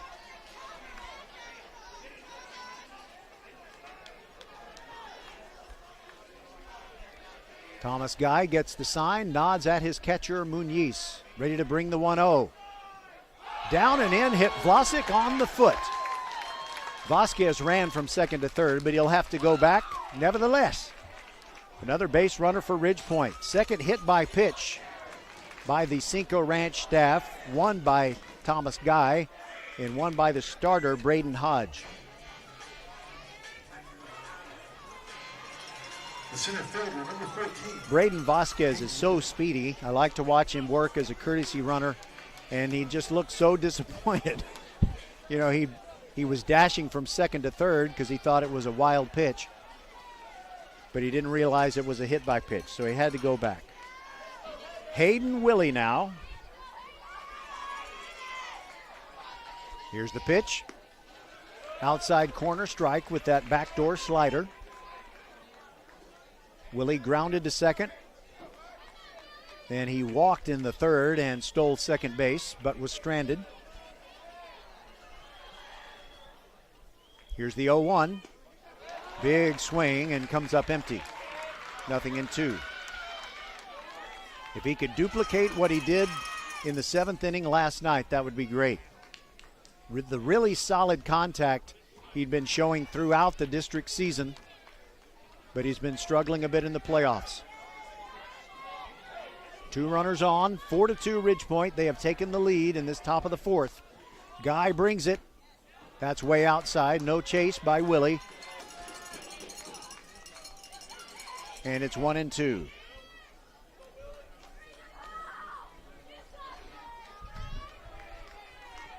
The fans really get into these win or go home games. Makes for a great atmosphere. Here's the 1-2. And he hits a solid one to center, but it is right at Ficara. And he read it well. That's a shame. Great contact if that had only been hit toward the gap. But the Panthers score 3 times and take a 4-2 lead. By the way, they have out-hit Cinco 5-1. We'll be back on VypeFortBend.com.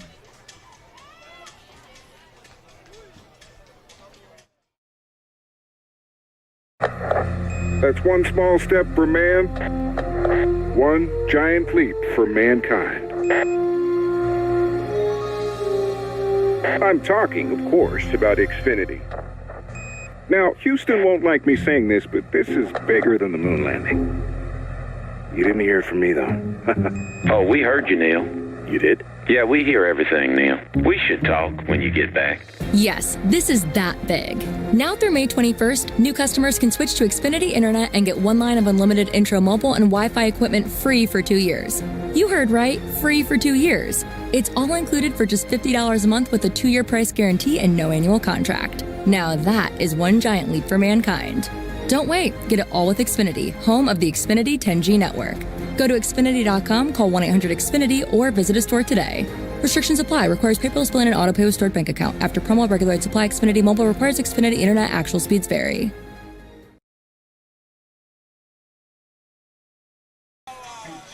McPherson. He never did a game changer either.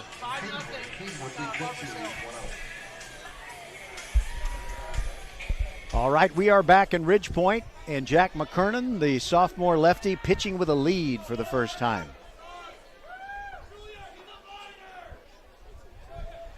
All right, lefty to lefty, as it's Sosalik leading off the 4th.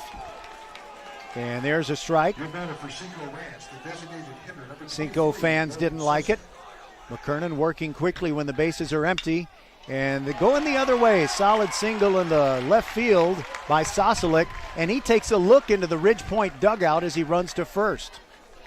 He's a sassy young fellow. The right fielder, number 21, Charlie Atkinson. I mean, it is the 4th inning, you know. And Cinco is down. Charlie Atkinson would really like to do something big here because he did drop that fly ball in right field. McKernan comes set, now brings it. Atkinson takes it down and away. Nice pitch by McKernan, just out of the zone. The type of pitch that often gets a swing out of it. Next pitch to Atkinson. Swing and a foul. I think he fouled it off his foot.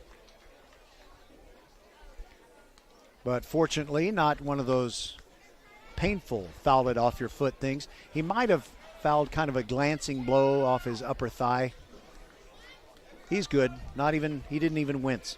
And his shoes are even wider than Parker Martin's. Here's the 1-1. Not yet. Now a throw over. And Vlasic puts the tag on Sosolick. Ridgepoint has taken a 4-2 lead here in the fourth. Sosolick singled to lead off this bottom of the fourth. The 1-1 to Atkinson.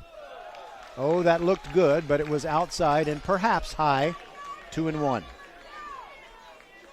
And I've seen great discipline by both teams. They just don't go chasing those pitches that are way out of the zone. Here's the 2-1. Down and in.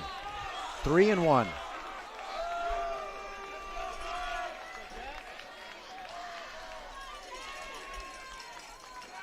The righty Atkinson ready for the 3-1. Checks his swing, and he did go around. He did not check his swing. They appealed to the first base umpire, and Todd Blassingame put up the right hand, so it's 3-2. Big pitch right here with nobody out and a runner at first. Ridgepoint leading by 2 in a game 2 that they must win. Pitch to Atkinson, and it's a liner up the middle. Ham steps on second, throws to first, picked by Vlasic. Double play. It goes 4-3. Bang, bang, there goes your heart if you're Cinco Ranch.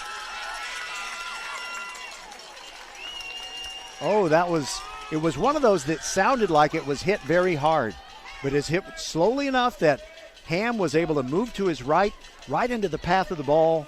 His momentum took him to the bag, and there you go. Bases clean and 2 away. And now it is Connor Ficara. And the first pitch is a strike. He kind of offered at it, running up there, bunting like some left-handed softball players do. McKernan rocks and brings it. Check swing. Did he go around? They look down to third base and make the appeal, but no signal by the third base umpire, Larry Blumrick. I said his name half a dozen times last night and said it perfectly every time, but I whiffed on that one. Here's the pitch that's just a little bit up, and it's 1-2 as McKernan works to Connor Ficara. Ficara grounded weakly to first base his first time. Here's the 1-2. And he hits it toward first base, but in foul territory.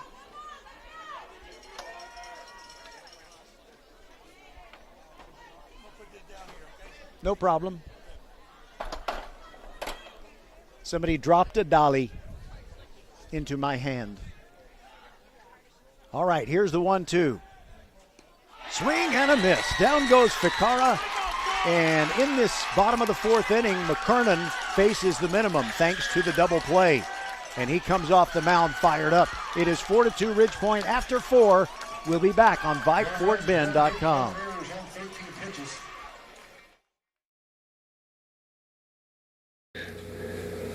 Hey, Fort Bend County fans, this is Bradley Stavino with Needville Insurance Agency. Bradley is my insurance man. He can save you hundreds, if not thousands of dollars every year on your car insurance, home insurance, or flood insurance, or all three like he did for me. And Bradley, you are as Fort Bend County as they come, right? That's right, fourth generation here in the Needville area in Fort Bend County, taking care of folks over here for over 100 years here in Fort Bend County.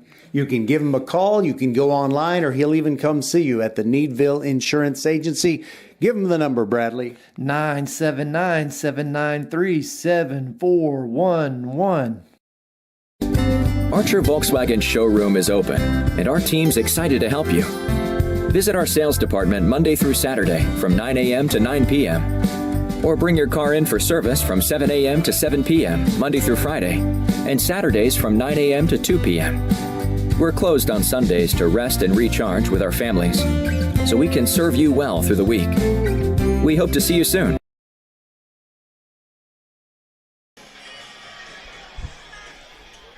All right, a couple of notes here. Jack McKernan, when he struck out Ficarra to end the bottom of the fourth, that was his third strikeout of the game when he faced Lamar last Friday night in a game where the Panthers were sweeping. I don't think he got his first strikeout until the third or fourth inning. Very unusual for him. In this game, he struck out Brock DeYoung and Lucas Franco to start the game, but he didn't strike out anybody until he faced Ficarra again. So 3 strikeouts, and that's great. But what's even better, just 1 walk. Sosolick led off the third, and that was a base on balls, but that's been the only one for Jack. All right, Will Baker leads it off for the Panthers, then Ferris and McCormick. Thomas Guy pitching from the windup to Will Baker. Lefty to lefty, here it comes. Way outside. Muniz. He's just like Kennett. He's very athletic, very quick, very good at flagging down pitches that go astray. Here's a strike on the outside corner, the sweeper from the lefty Thomas Guy. 1-1 on Will Baker, whose big brother Jack was on the 2019 state finalist team. Now at Trinity University in San Antonio. Here's the 1-1. Swing and a foul tip into Muniz's mitt. 1-2. 1 for 2 is Will Baker. Singled in the second inning. That was an unfulfilling inning for the Panthers. They loaded the bases with 1 out and got nothing, and they didn't like it. And going the other way into left field, but a beautiful catch by DeYoung.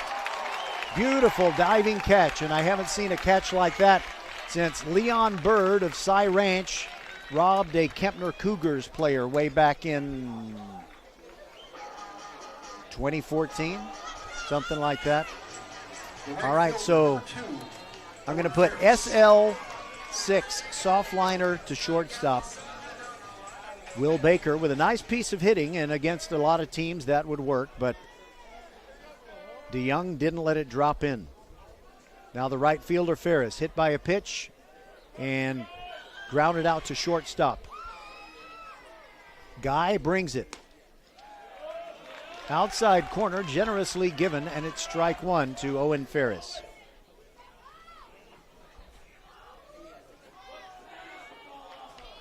Guy brings it again, down and out. Count is even 1-1. When I think of anyone with a first name Owen, I guess the first person I think of is Owen Wilson. The 1-1, upstairs, 2-1. And if you were, I'm sure you're wondering right now, what's my favorite Owen Wilson movie? Well, you're probably not wondering that, but I will say I liked Wedding Crashers. Curveball or backdoor slider in there to Ferris. It's 2-2. That was a good pitch. Ridgepoint Panthers fans not happy with it, but it was in there. Count even 2-2. Guy brings it. Ferris fouls it back. Straight back. Right off the cinder block privacy wall behind home plate. There are pony walls and there are privacy walls. This is a privacy wall.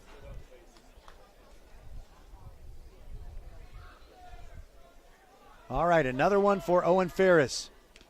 Swings and foul tips it off of Muniz. And he's still up there hacking.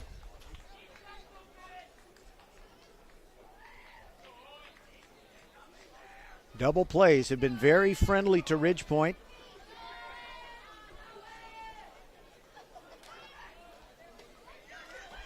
All throughout the year. Here's the 2-2. Swing and a miss by Ferris. And there are 2 outs and nobody on for the Panthers. But they lead it 4-2, and we're in the top of the 5th. Now it'll be Braden McCormick.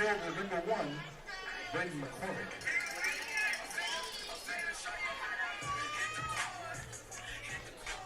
Just 2 strikeouts for Cinco Ranch, and one of them by Thomas Guy.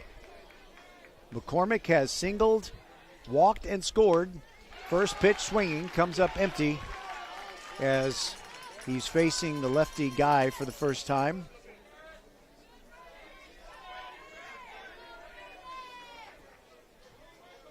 Guy looks like Charlie Kerfeld. Steps off, back up there. Now McCormick's ready. That's outside. Good discipline by Braden. Braden scored a run in that 2021 playoff game. A most forgettable one for Ridgepoint. Here's the 1-1. There's a strike, and it's 1-2. No doubt about that being a strike. McCormick was just thinking, unless there are 2 strikes, I don't think I can do much with that. Here comes the 1-2. Swings and misses at the high heat. 2 strikeouts in the inning for Thomas Guy. A 1-2-3 inning for him. We'll move to the bottom of the 5th. Ridgepoint 4, Cinco Ranch 2, and the Panthers have to win to stay alive in their season. We'll be right back.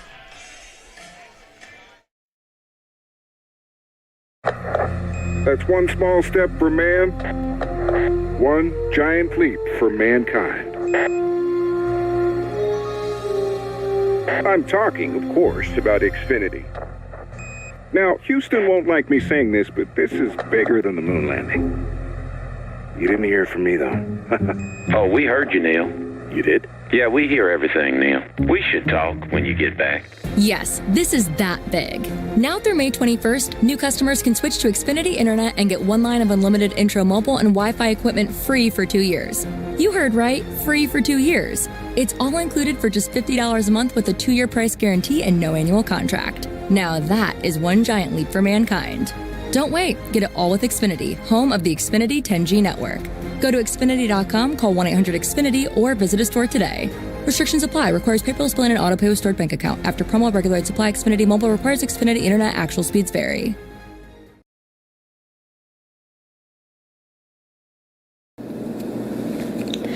Next Level Urgent Care supports Fort Bend County sports and supports you whenever you're hurting.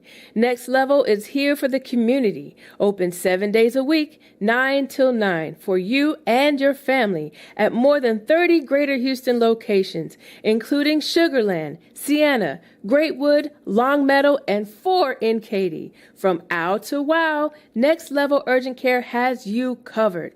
And if you're short on time, Next Level has an app to get you in line right away. Just text NLUC APP to 313131 for Next Level Urgent Care.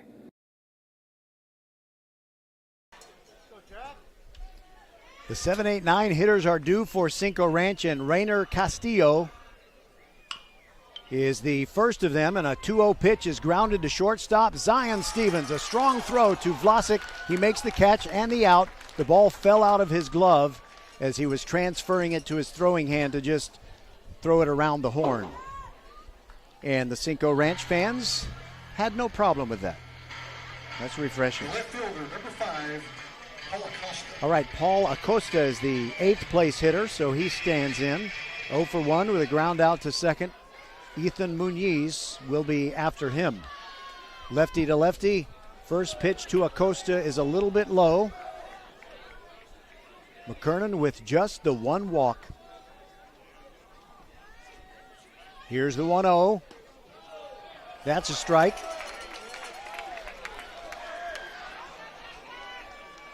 Acosta steps out, then right back on. Here's the 1-1. Outside corner strike, and Jack has got his paintbrush out.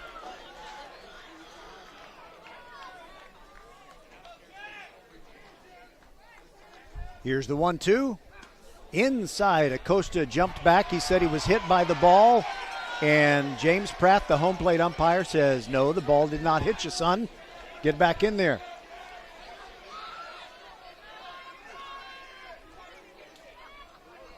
The 2-2.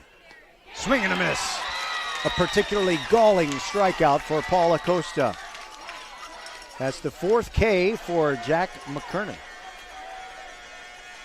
Ethan Muniz now bats. By the way, I want to say a very special thank you to Tyler King of PBR Texas. He's taking video down here in the moat with me, and he's given me several scores, and one of them is Cy Woods is blowing out Klein Oak. They're going to sweep him and maybe shut him out twice. Muniz takes the first pitch from McKernan down and away.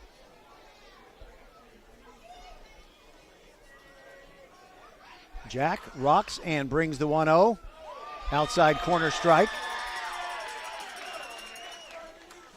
Muniz is a catcher. He knows what it's all about. He knows that that is going to be called a strike.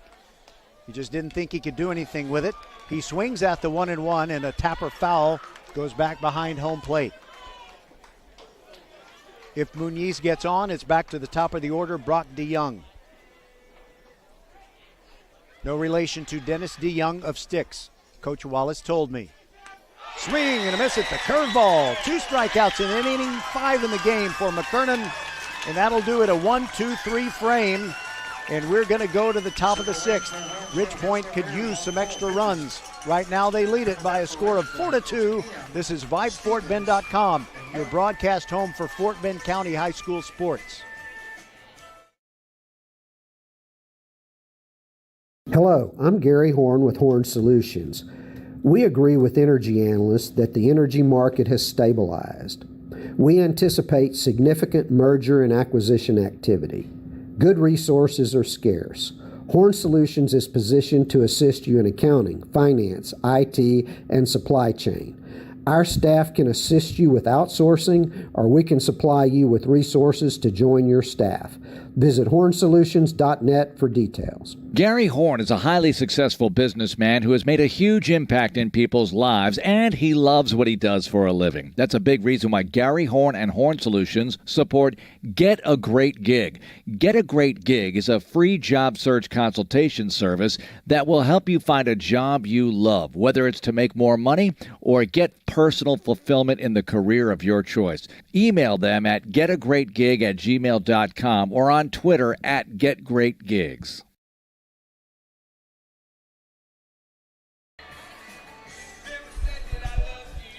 You know, old Harry Carey used to say, let's get some runs. Well, he would say that when his team was behind. Ridge Point's up 4-2, but I know everybody wearing purple would feel good about it if they'd pad this 4-2 lead. Thomas Guy goes back out there. So I'm kind of thinking about the strategy of removing Braden Hodge when Coach Brett Wallace did that, and also when he removed Parker Booth last night. I think Parker Booth could have finished, but the strategy, I'm pretty sure, would be just in case you need Parker Booth to get a couple of guys out in a game 3 possibly, and if you need Braden Hodge to do the same in a game 3. All right, Landry Ham leads off, then Zion Stevens and Parker Martin. We're in the top of the 6th. Ridge Point has maintained its composure in this elimination game, and Jack McKernan has been terrific. Just 1 walk. He's only allowed 2 hits, and his team has played errorless defense behind him. Lefty working to righty Landry Ham, who walked and scored his last time up. Guy gets his feet set, starts his windup. Swing and a miss by Ham. That was one of those pitches that was beyond the reach of his bat. It looked like it was going to be in the hitting zone, and it just kind of kept tailing away. Now timeout called by Coach Welch. He wants to talk to Ham. And the comedians on the Cinco Ranch side are making their voices heard. Actually, it may be just one guy. And one fewer laugh than that.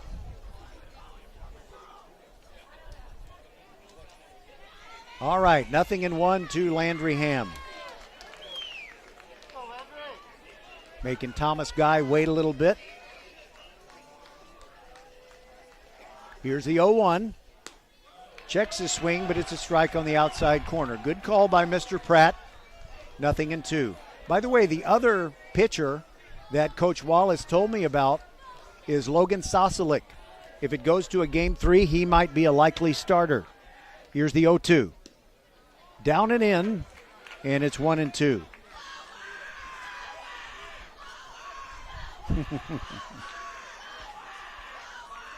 You can hear what the Ridge Point folks are saying because, A, they're louder, and pitch down and in, ball 2, 2-2. Not only are the Ridge Point fans louder, not only are more of them making noise, but I put the microphone closer to them anyway. Here's the 2-2. Outside, ball 3. And Ham, after he was down 0-2, has worked it to 3-2. He can serve his team very well by drawing a walk. Anything to get that merry-go-round going. Here's the pitch. Upstairs, ball 4. Landry Ham draws a second consecutive walk. And now Zion Stevens. He's 0 for 3. No, he's not. Sorry about that. He's 1 for 3. He got a single in the 4th, and he was able to advance to second on a throwing error by the shortstop DeYoung. Zion Stevens.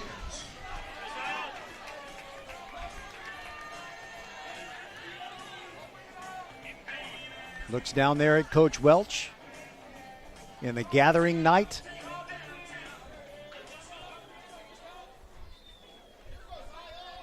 "82 degrees now, 4 degrees cooler than it was when we started.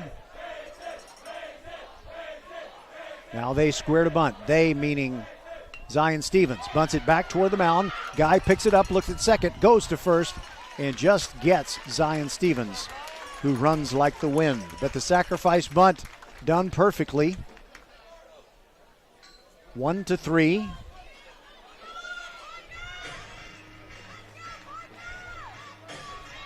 By the way, Kingwood beat Cy Springs last night, but right now Clear Springs is leading Kingwood by what score? 2-0. So they might be going to a game 3 in that series. All right, Parker Martin, who's been clutch tonight, has Landry Ham out there at second base, and his team is on top 4-2. And it's a lefty-lefty matchup as he stands in against Thomas Guy.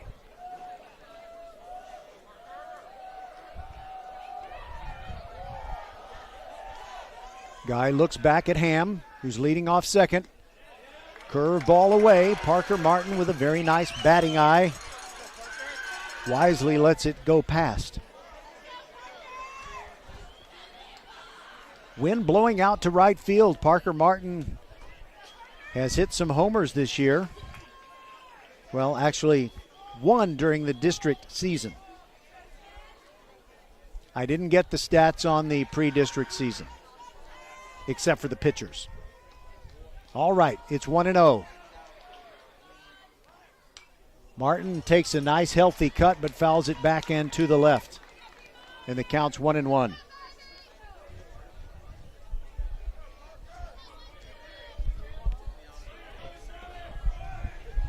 The Woodlands, by the way, is leading 3-1 over Tomball, trying to sweep that series. They were tied 1-1 in the 6th.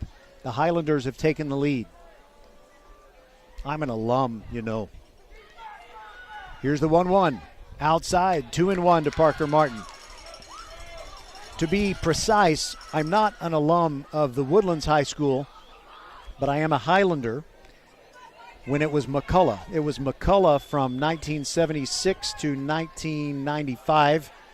Ever since, it's been the Woodlands High School. Still the Highlanders, still red and green. 2-1 to Martin. Way upstairs, 3-1. Parker kind of shakes his head when he knows it's a ball.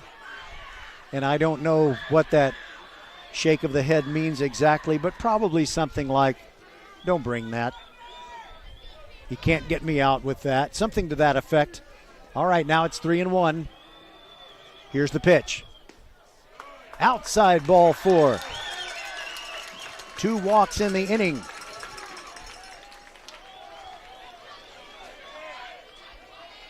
All right, now it's J.J. Kennett.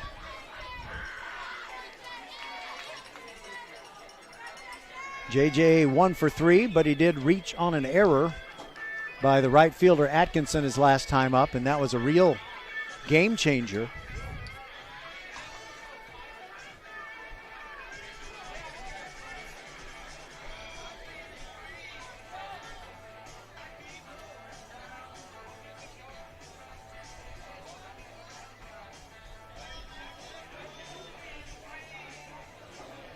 When a song like that is playing, I just get quiet so you can listen.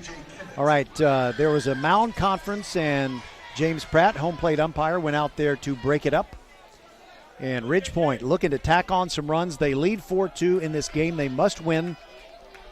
They're the visiting team, batting in the top of the sixth. 4-2.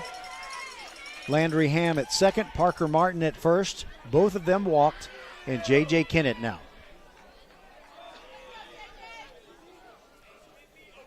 Guy steps off. I think he wants his catcher, Muniz, to go through the signs again.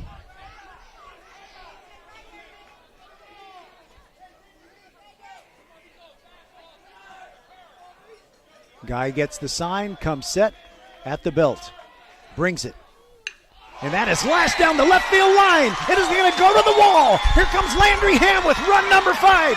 Martin coming around third and heading home. Here is the relay. He is safe as the ball hits him in the foot, and Kennett ends up at third base. Ridgepoint takes a 6-2 lead, and there's still just one out in the sixth.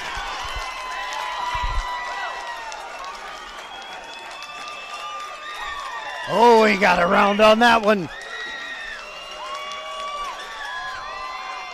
And now there's going to be a mound meeting, and that might be all for Thomas Guy. J.J. Kennett fired up. He brings his equipment over to the dugout during this little timeout period, getting rid of all that protective stuff. And I think he'll go to third base, but pretty soon they're going to send out a courtesy runner. They usually do. So a double for Kennett. He takes third on the throw. And you know what? DeYoung's throw was a very good one, but unfortunately for him, instead of one hopping to his catcher Muniz, it bounced off the foot of the second runner to come in, Parker Martin. That 2-run double by Kennett really makes Ridgepoint fans feel a little better. I can't believe I almost said that. A 4-run lead is a lot better than a 2-run lead. All right, the new pitcher is Carson Andrews, and I ain't got no info on him. So we'll take a quick break and be back. This is VypeFortBend.com. Ridgepoint leading 6-2 in the top of the sixth and looking for more. First class service. First Tire and Automotive. Don't miss these first-class specials at First Tire and Automotive during the month of May. Get those new tires before starting your summer trips. Buy 3 and get 1 tire free on Michelin, BF Goodrich, and Uniroyal with installation, road hazard, and alignment. Check out the website firsttireandauto.com for details and restrictions. Remember to book your appointment too. Get to one of First Tire and Automotive's 4 convenient locations in Sugar Land and Cinco Ranch. firsttireandauto.com. Archer Volkswagen showroom is open, and our team's excited to help you.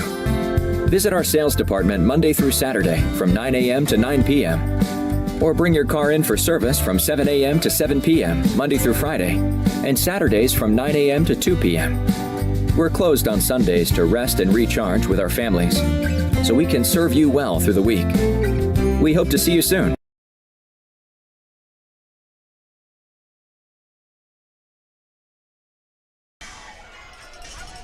All right, you know by now. Now batting for first baseman, number 16. Travis Vlasic, that's the walk-up song that maybe that they've given him, or that he just maybe they just gave it to him. I don't know if he chose it or what. But anyway, J.J. Kennett is still running for himself off of third base. Carson Andrews' first pitch is fouled out of play, backhand to the right and into the darkness.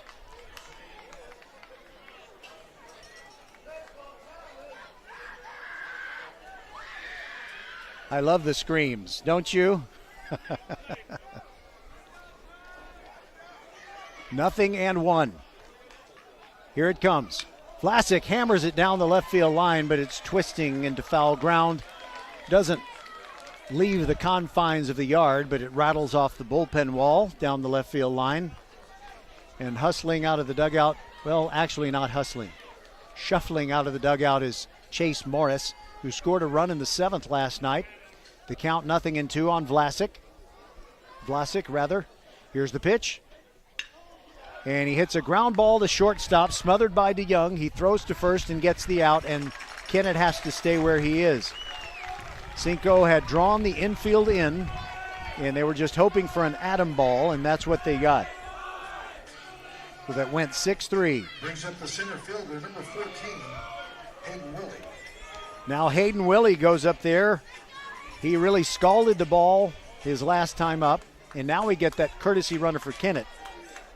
Braden Vasquez going to third, and I think that's mainly just so JJ can get the catcher's gear on, and he gets a hero's welcome in the dugout. Lots of high fives and butt pats. So Willie is 0 for 2, but he did walk and steal a base. First pitch to him.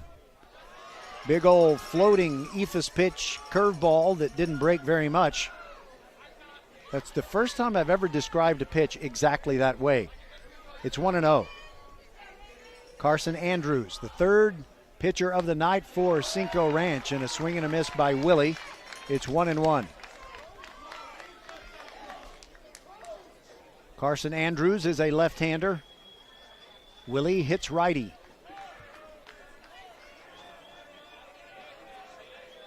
Here's the 1-1. Nice healthy cut, but he comes up empty.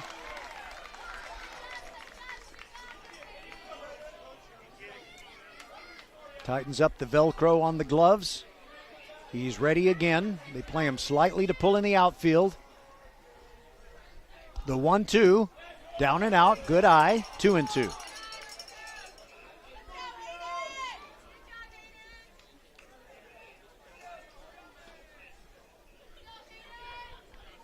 And you got Braden Vasquez over at third doing everything he can to distract Carson Andrews. And the third baseman, Lucas Franco, is not doing anything to hold him on the bag. So he's doing a tap dance. Here's a pitch. And Willie, oh, what a great emergency hack. He was fooled, but he got the tip of the barrel of the bat on the ball, so he lives to swing again. That was a great emergency hack. And if he hadn't made contact, he would have looked very foolish. Let's see if the baseball gods smile on him. But first, Andrew steps off. Now he's back on. Comes set, and the pitch. Excuse me, swing, foul back into the right. Hayden Willie hanging in there like a rusty fish hook.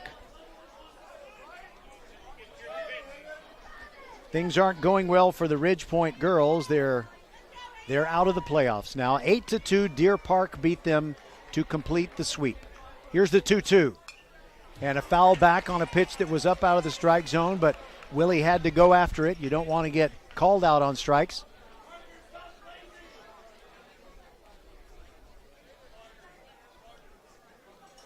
So I think, just let's be brutally honest here. Last night when Coach Welch brought in Travis Vlasic, his first baseman, to pitch, he knows Travis is not the next best option. He was kind of thinking, I want to save my best for the other games, and that might be what Cinco has done right here. And Willie fouls one back end to the left. It might hit aluminum. It did, but it glanced off a fan first in the middle of the Cinco Ranch crowd. So Willie is doing a great job just getting another pitch. So Carson Andrews, because Coach Wallace didn't give me any numbers on him, he's probably not their best option either. In his mind, if Cinco Ranch comes back, fine. Here's the 2-2. And that is hammered toward center field. It is sending back Ficarra. He makes the catch. He's a good center fielder. He has robbed Willie twice. But Hayden, you gave it a ride. That was a great at-bat, even though it ended in and out. We're going to the bottom of the 6th. Ridge Point leads it 6-2 on VypeFortBend.com. That's one small step for man, one giant leap for mankind. I'm talking, of course, about Xfinity. Now, Houston won't like me saying this, but this is bigger than the moon landing. You didn't hear from me, though. Oh, we heard you, Neil. You did? Yeah, we hear everything, Neil. We should talk when you get back. Yes, this is that big. Now through May 21st, new customers can switch to Xfinity Internet and get one line of unlimited intro mobile and Wi-Fi equipment free for 2 years. You heard right, free for 2 years. It's all included for just $50 a month with a 2-year price guarantee and no annual contract. Now that is one giant leap for mankind. Don't wait. Get it all with Xfinity, home of the Xfinity 10G network. Go to Xfinity.com, call 1-800-XFINITY, or visit a store today. Restrictions apply. Requires paperless billing and autopay with stored bank account. After promo, regular rate supply. Xfinity Mobile requires Xfinity Internet. Actual speeds vary.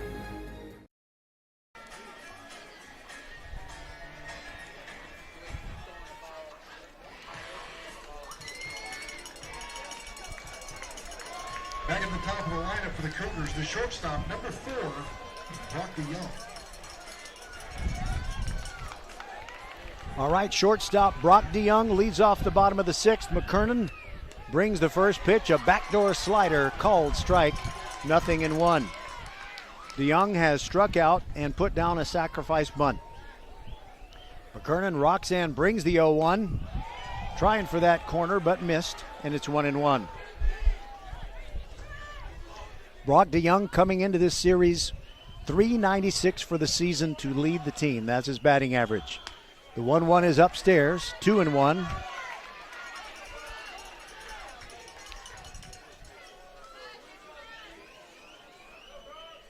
McKernan brings the 2-1. That's a strike on the inner half of the plate. It's one of those pitches that unless you got 2 strikes already, you probably shouldn't swing. DeYoung ready. Here's the 2-2. Swing and a miss.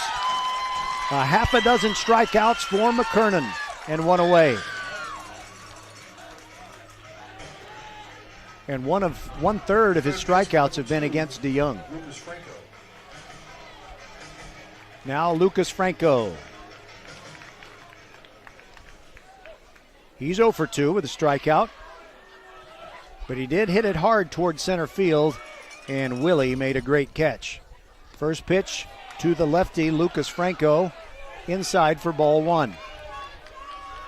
McKernan does have the 6 strikeouts, but he has pitched to contact a lot, and that helps you be economical with the pitches. Second pitch is inside to Franco, and the count 2-0. He is just a sophomore. McKernan brings it. And that's high and away, 3-0. Not what Jack wanted after he got the strikeout of Brock DeYoung. You don't want to go 3-0 on Franco. There's a strike. There's no way that Franco was going to swing at that. 3-0 count, down by 4 runs when you have 5 defensive outs left, or offensive outs rather. And now he has a nice healthy cut, but he doesn't really get around on it and fouls it off the net high above the third base dugout. So the count is now 3-2. McKernan rocks and brings it. And just getting a piece of it, fouling it off home plate, and then it rolls behind the home plate area.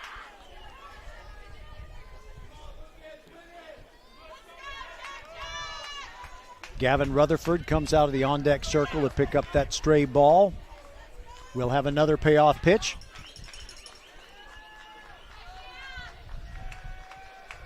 McKernan taking his time now. Slow wind-up and pitch on the way. And it's ball 4 low. I don't think the Ridge Point fans like the way the Cinco Ranch players will throw the bat back toward the dugout when they get a walk. Now, fortunately for Ridgepoint, that's only the second walk of the night for McKernan. Gavin Rutherford now, he's 0 for 2 with 2 ground ball outs, 1 to third base, where he was really robbed of extra bases by Parker Martin, and then a weakly hit ball to the second baseman, Landry Ham. First pitch, and that is to center field. Willie coming on, easy play for him, sends it back into the infield.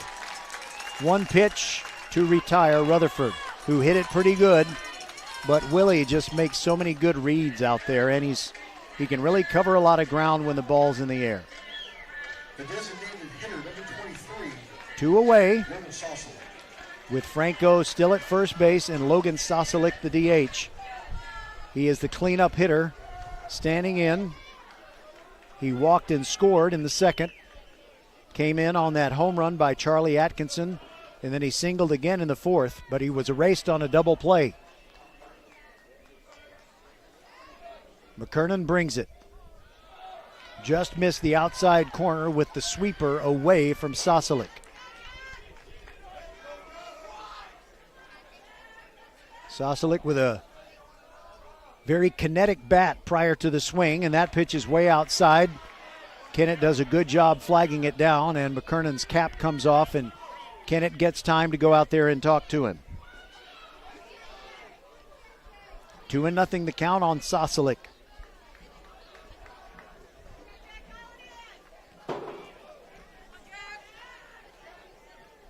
All right, everybody's back in place, and we're ready to go. There's a throw over to first base, but back in standing is Lucas Franco.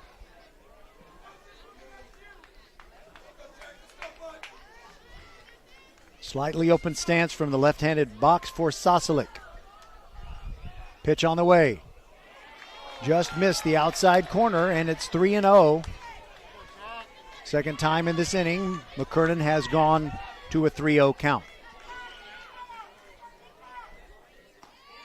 There's on the outside corner a strike, and Sosolick was about to fire the bat back to the dugout.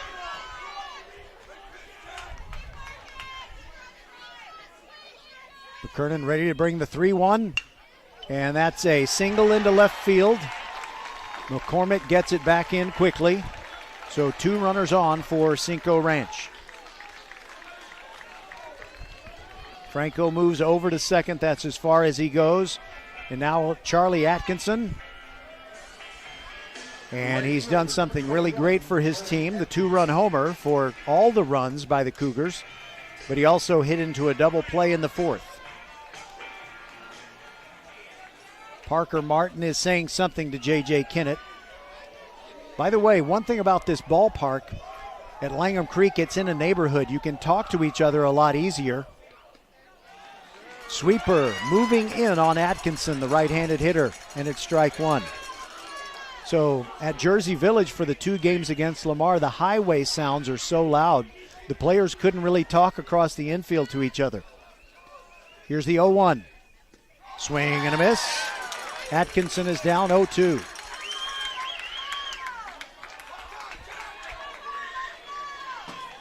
The Jack attack has been on track throughout the game. He's been, well, incredible.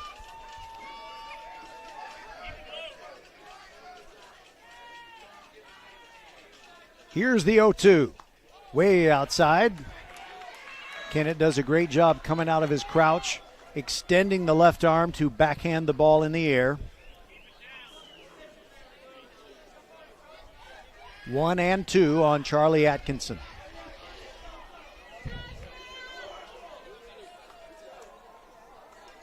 Here comes the 1-2. Ground ball to Landry Ham. Scoops it over to Stevens. Force out at second. That retires the side.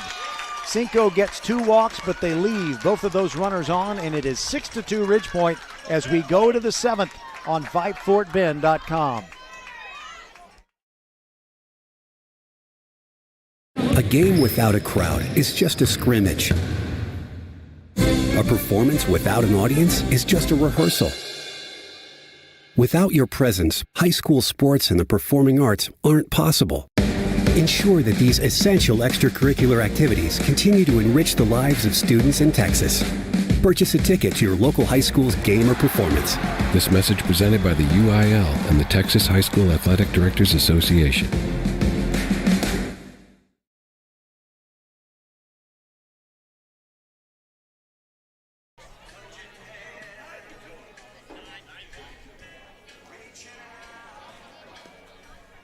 The UIL Baseball State Tournament will take place Wednesday, June 7th through Saturday, June 10th at the Dell Diamond in Round Rock.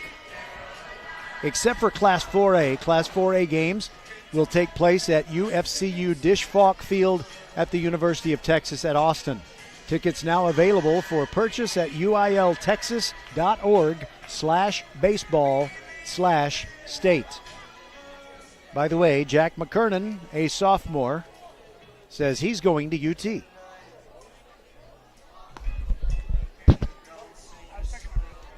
All right, so Tyler King of PBR Texas, very helpful. I really appreciate this, Tyler. He's got another score for me. Pearland has swept its way into the fourth round. They beat Clear Falls tonight 6-2. So that is no surprise, really. By the way, the last I heard, Katy was ahead of Tompkins, trying to finish off a sweep in that series. But that was so long ago, I'm hesitant to say anything. All right, Will Baker to lead it off in the top of the seventh. First pitch from Andrews. Catches the inside corner right near the knees. Baker was about to step back in, but then looked over at Coach Welch. All right, now he has his instructions. Here's the 0-1, way outside, 1-1. So tomorrow's first pitch time, if Ridgepoint holds on and wins this game, it'll be 2 o'clock. So we'll start our next level urgent care batter up show at 1:45. Big rip and a miss by Will Baker on a changeup from Carson Andrews.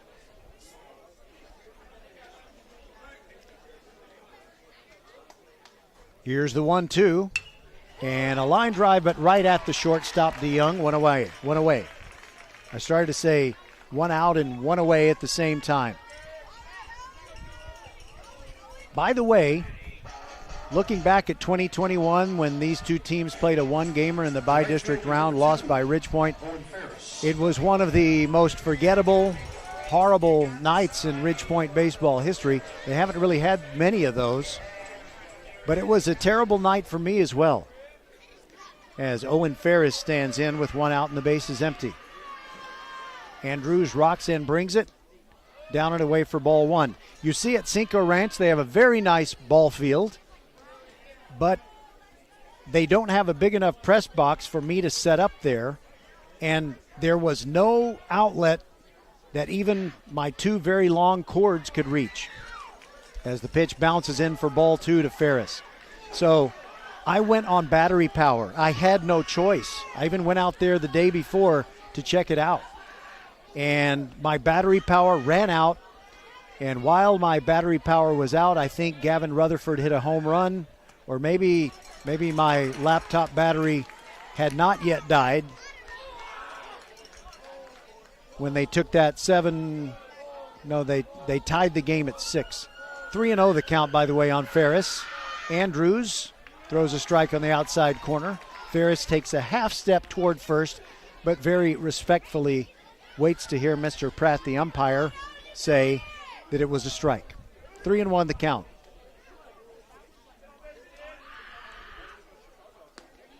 There's another called strike. He takes another half step toward first. Count goes full. So you imagine what I did when I couldn't get power and my laptop was dead. Here's the 3-2. Downstairs for ball four. So I took the short cord and said, excuse me, made my way to the top of the stands, begged looked like there were 20 baseball dads inside the press box to just let me plug in somewhere. And I turned it back on just long enough to see the bases loaded walk-off walk that gave Cinco Ranch a 7-6 win. All right, Braden McCormick is up now. He's 1 for 2, plus he walked and scored a run. Here's a throw over to get Ferris. He crawls back to the bag.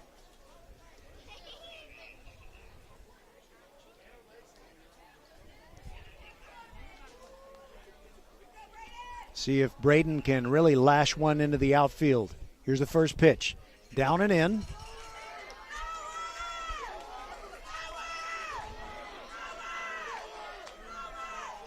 I'm not sure what they're yelling in the stands, but it's funny to somebody.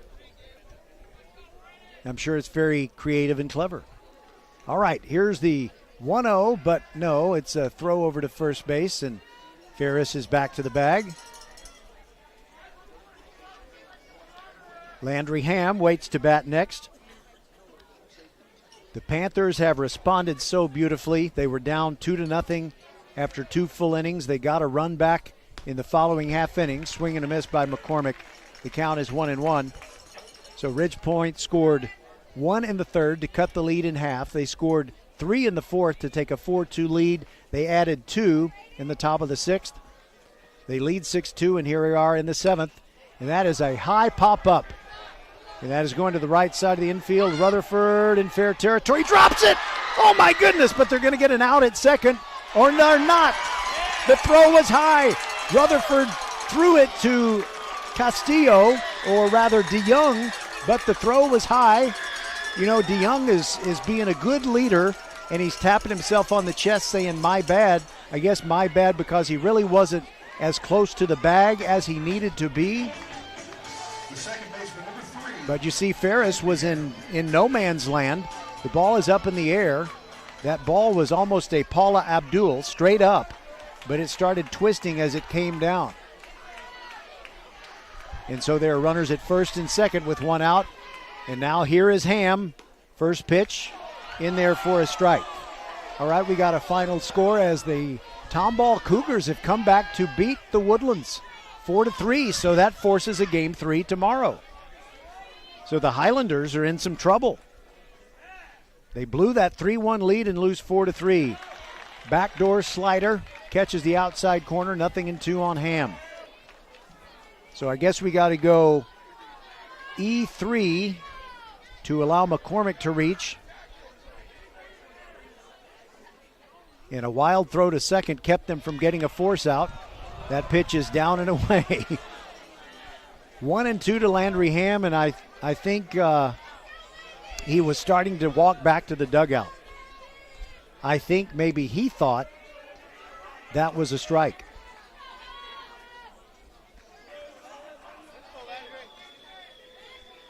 Here comes the 1-2 from Andrews.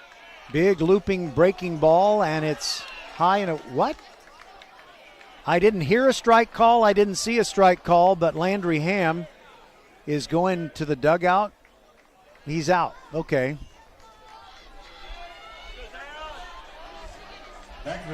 Okay. I didn't see anything in the way of a strike call. All right, Stevens now. Zion Stevens with 2 outs and runners at first and second. Ridge Point leading 6-2. They'd love to have some more runs.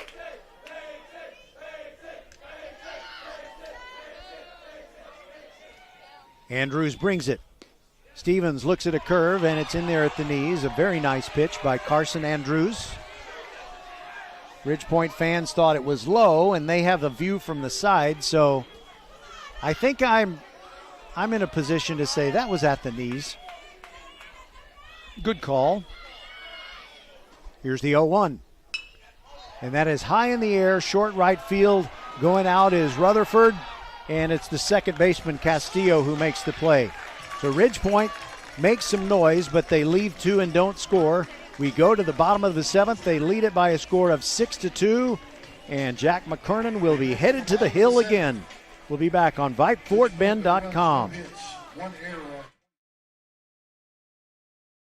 That's one small step for man, one giant leap for mankind. I'm talking, of course, about Xfinity. Now, Houston won't like me saying this, but this is bigger than the moon landing. You didn't hear from me, though. Oh, we heard you, Neil. You did? Yeah, we hear everything, Neil. We should talk when you get back. Yes, this is that big. Now through May 21st, new customers can switch to Xfinity Internet and get one line of unlimited intro mobile and Wi-Fi equipment free for 2 years. You heard right, free for 2 years. It's all included for just $50 a month with a 2-year price guarantee and no annual contract. Now that is one giant leap for mankind. Don't wait. Get it all with Xfinity, home of the Xfinity 10G network. Go to Xfinity.com, call 1-800-XFINITY, or visit a store today. Restrictions apply. Requires paperless billing and autopay with stored bank account. After promo, regular rate supply. Xfinity Mobile requires Xfinity Internet. Actual speeds vary. All right, Jack McKernan looking for the complete game.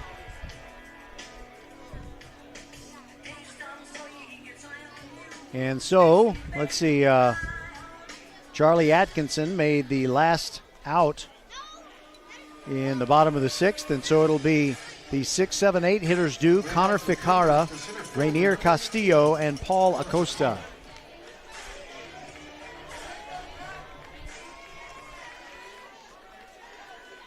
Ficara is 0 for 2 with a strikeout. First pitch to him just misses the outside corner. Jack McKernan with 6 strikeouts. And let's see. There was a pitch outside, so it's 2-0 on Ficara. He's only allowed 2 walks.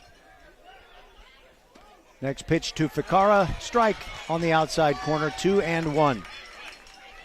With a 4-run deficit staring at them, it's likely that the Cinco Ranch Cougars are taking until they get a strike.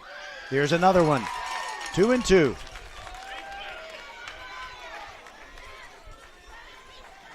Lefty working to lefty. Ficara with a stance neither open nor closed. Here's the 2-2, and it's a ground ball foul just beyond first base. Travis Vlasic was all over it.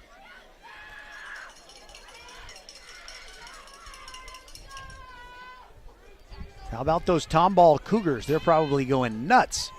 They came back on the Woodlands Highlanders tonight to force a 3rd game tomorrow. All right, here's the 2-2 to Ficara. Pitch by McKernan, swung on and missed. Foul tip into Kennett's mitt. He catches it clean. Strikeout number 7 for Jack. Now batting the second baseman, number 27. Well, thus far tonight, he's been everything that the Panthers have needed him to be.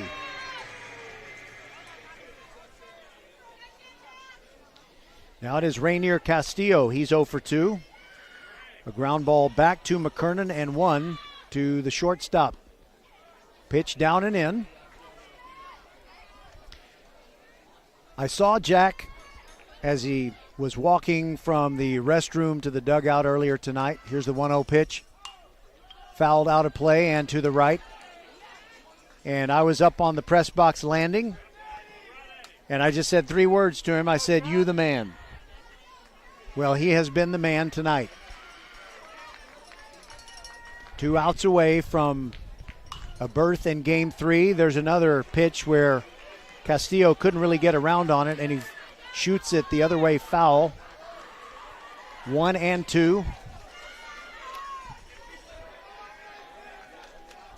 The Ridge Point Pack student section ready to explode.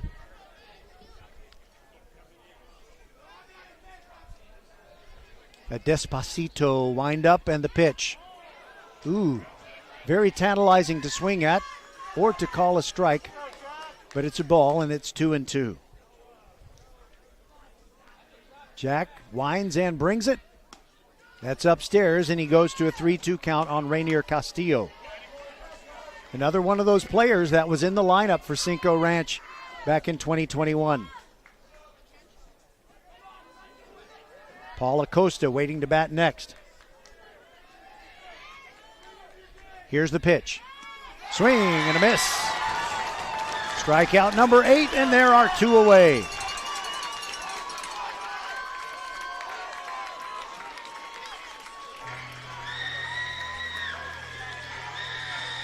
left fielder, number 5, Paul Acosta. All right, Paul Acosta Also 0 for 2, ground out to second base and a strikeout that came in the 5th inning. Jack starts him with a fastball, and he can't really get around on it. Sprays it over to the left, foul.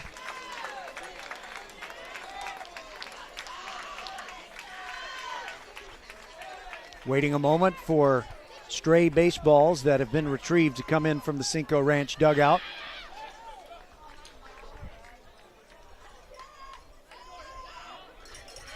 Here's the 0-1 to Acosta. And he shoots it down the left field line, and it is foul by 2 feet. Well, that would have been very helpful to his team had it been fair. But Jack is bringing the gas to the guys in the 6, 7, and 8 spots in the lineup, and they really can't catch up to it.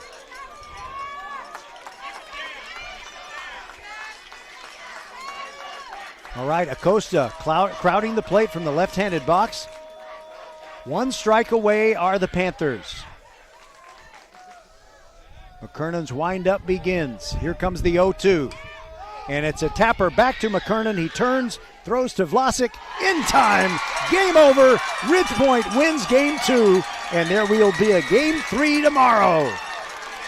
The players come out of the dugout, but the celebration is not frenzied by any means. These are 2 great teams, and they're going to have to face off one more time.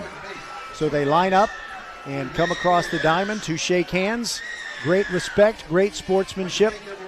Brett Wallace and his staff on the Cinco Ranch side, Clinton Welch and his staff for Ridgepoint.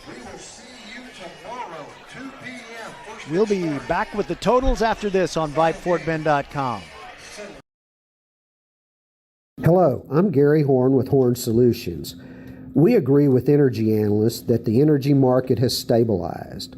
We anticipate significant merger and acquisition activity. Good resources are scarce. Horn Solutions is positioned to assist you in accounting, finance, IT, and supply chain. Our staff can assist you with outsourcing, or we can supply you with resources to join your staff. Visit hornsolutions.net for details. Gary Horn is a highly successful businessman who has made a huge impact in people's lives, and he loves what he does for a living. That's a big reason why Gary Horn and Horn Solutions support Get a Great Gig.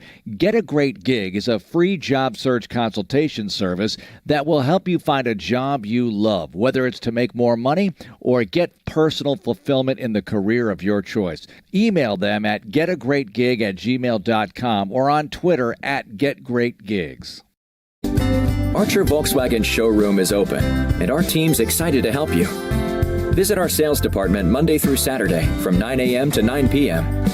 Or bring your car in for service from 7 a.m. to 7 p.m. Monday through Friday, and Saturdays from 9 a.m. to 2 p.m. We're closed on Sundays to rest and recharge with our families, so we can serve you well through the week. We hope to see you soon. Next Level Urgent Care supports Fort Bend County sports and supports you whenever you're hurting. Next Level is here for the community, open 7 days a week, 9 till 9, for you and your family at more than 30 Greater Houston locations, including Sugar Land, Sienna, Greatwood, Long Meadow, and 4 in Katy. From ow to wow, Next Level Urgent Care has you covered. And if you're short on time, Next Level has an app to get you in line right away. Just text NLUCAPP to 313131 for Next Level Urgent Care. So as Van Halen's Right Now plays in the background, Game 3 is not right now, but it's tomorrow at 2 p.m. So here are your totals. Ridgepoint with 6 runs on 6 hits. They played errorless defense. They left 9 runners on base, including 3 in the second inning. That was rather discouraging, but they certainly responded well, didn't let it get them down. Cinco Ranch with 2 runs on only 3 hits and 4 errors made, and the Cougars left 3 runners on base. The winner, Jack McKernan, gets the complete game, improves to 10-0, and the losing pitcher is Braden Hodge. So the way this game developed, in the bottom of the second, Logan Sosolick led off with a walk, and then Charlie Atkinson hit a home run to make it 2-0. And it looked like Cinco Ranch had grabbed momentum early and might be possibly keeping it, because Ridgepoint then left the bases loaded in the top of the second, I guess, before that homer happened. So that's what was really discouraging. But then in the second inning, Parker Martin led off with a single, and then there was a single by J.J. Kennett. He was erased on a double play when Travis Vlasic hit a ground ball, but then Hayden Willie walked, and a run came home as Parker Martin was able to score on a wild pitch. He came home from third. So it was 2-1. Ridgepoint was still trailing, but then with one out in the top of the fourth, a walk to McCormick, a walk to Ham. Stevens reached on an error, and the bases were loaded. Then an RBI ground out by Parker Martin drove home McCormick first. Then Kennett reached on an error on that play. Ham came home. Then a line drive to center field. But in between, Zion Stevens also came home. So 3 runs scored in the inning. Ridgepoint was up by a score of 4-2. And then when we got to the 6th inning, Ridgepoint tacked on more runs. A walk to Ham after a sacrifice bunt. Parker Martin also walked, and J.J. Kennett with a 2-run double. And that pretty much put it on ice. Jack McKernan was untouchable tonight. So thank you so much for being with us. And thank you in advance for joining us tomorrow, 1:45 p.m., the Next Level Urgent Care Batter Up Show. The Ridgepoint Panthers win it by a score of 6-2. I thank Rosie Bega inside the mothership at Vype World headquarters for being my silent partner. She's wonderful. 6-2 the final. Ridgepoint wins. Game 3 is tomorrow. Thanks for being with us. We love you. This is VypeFortBend.com.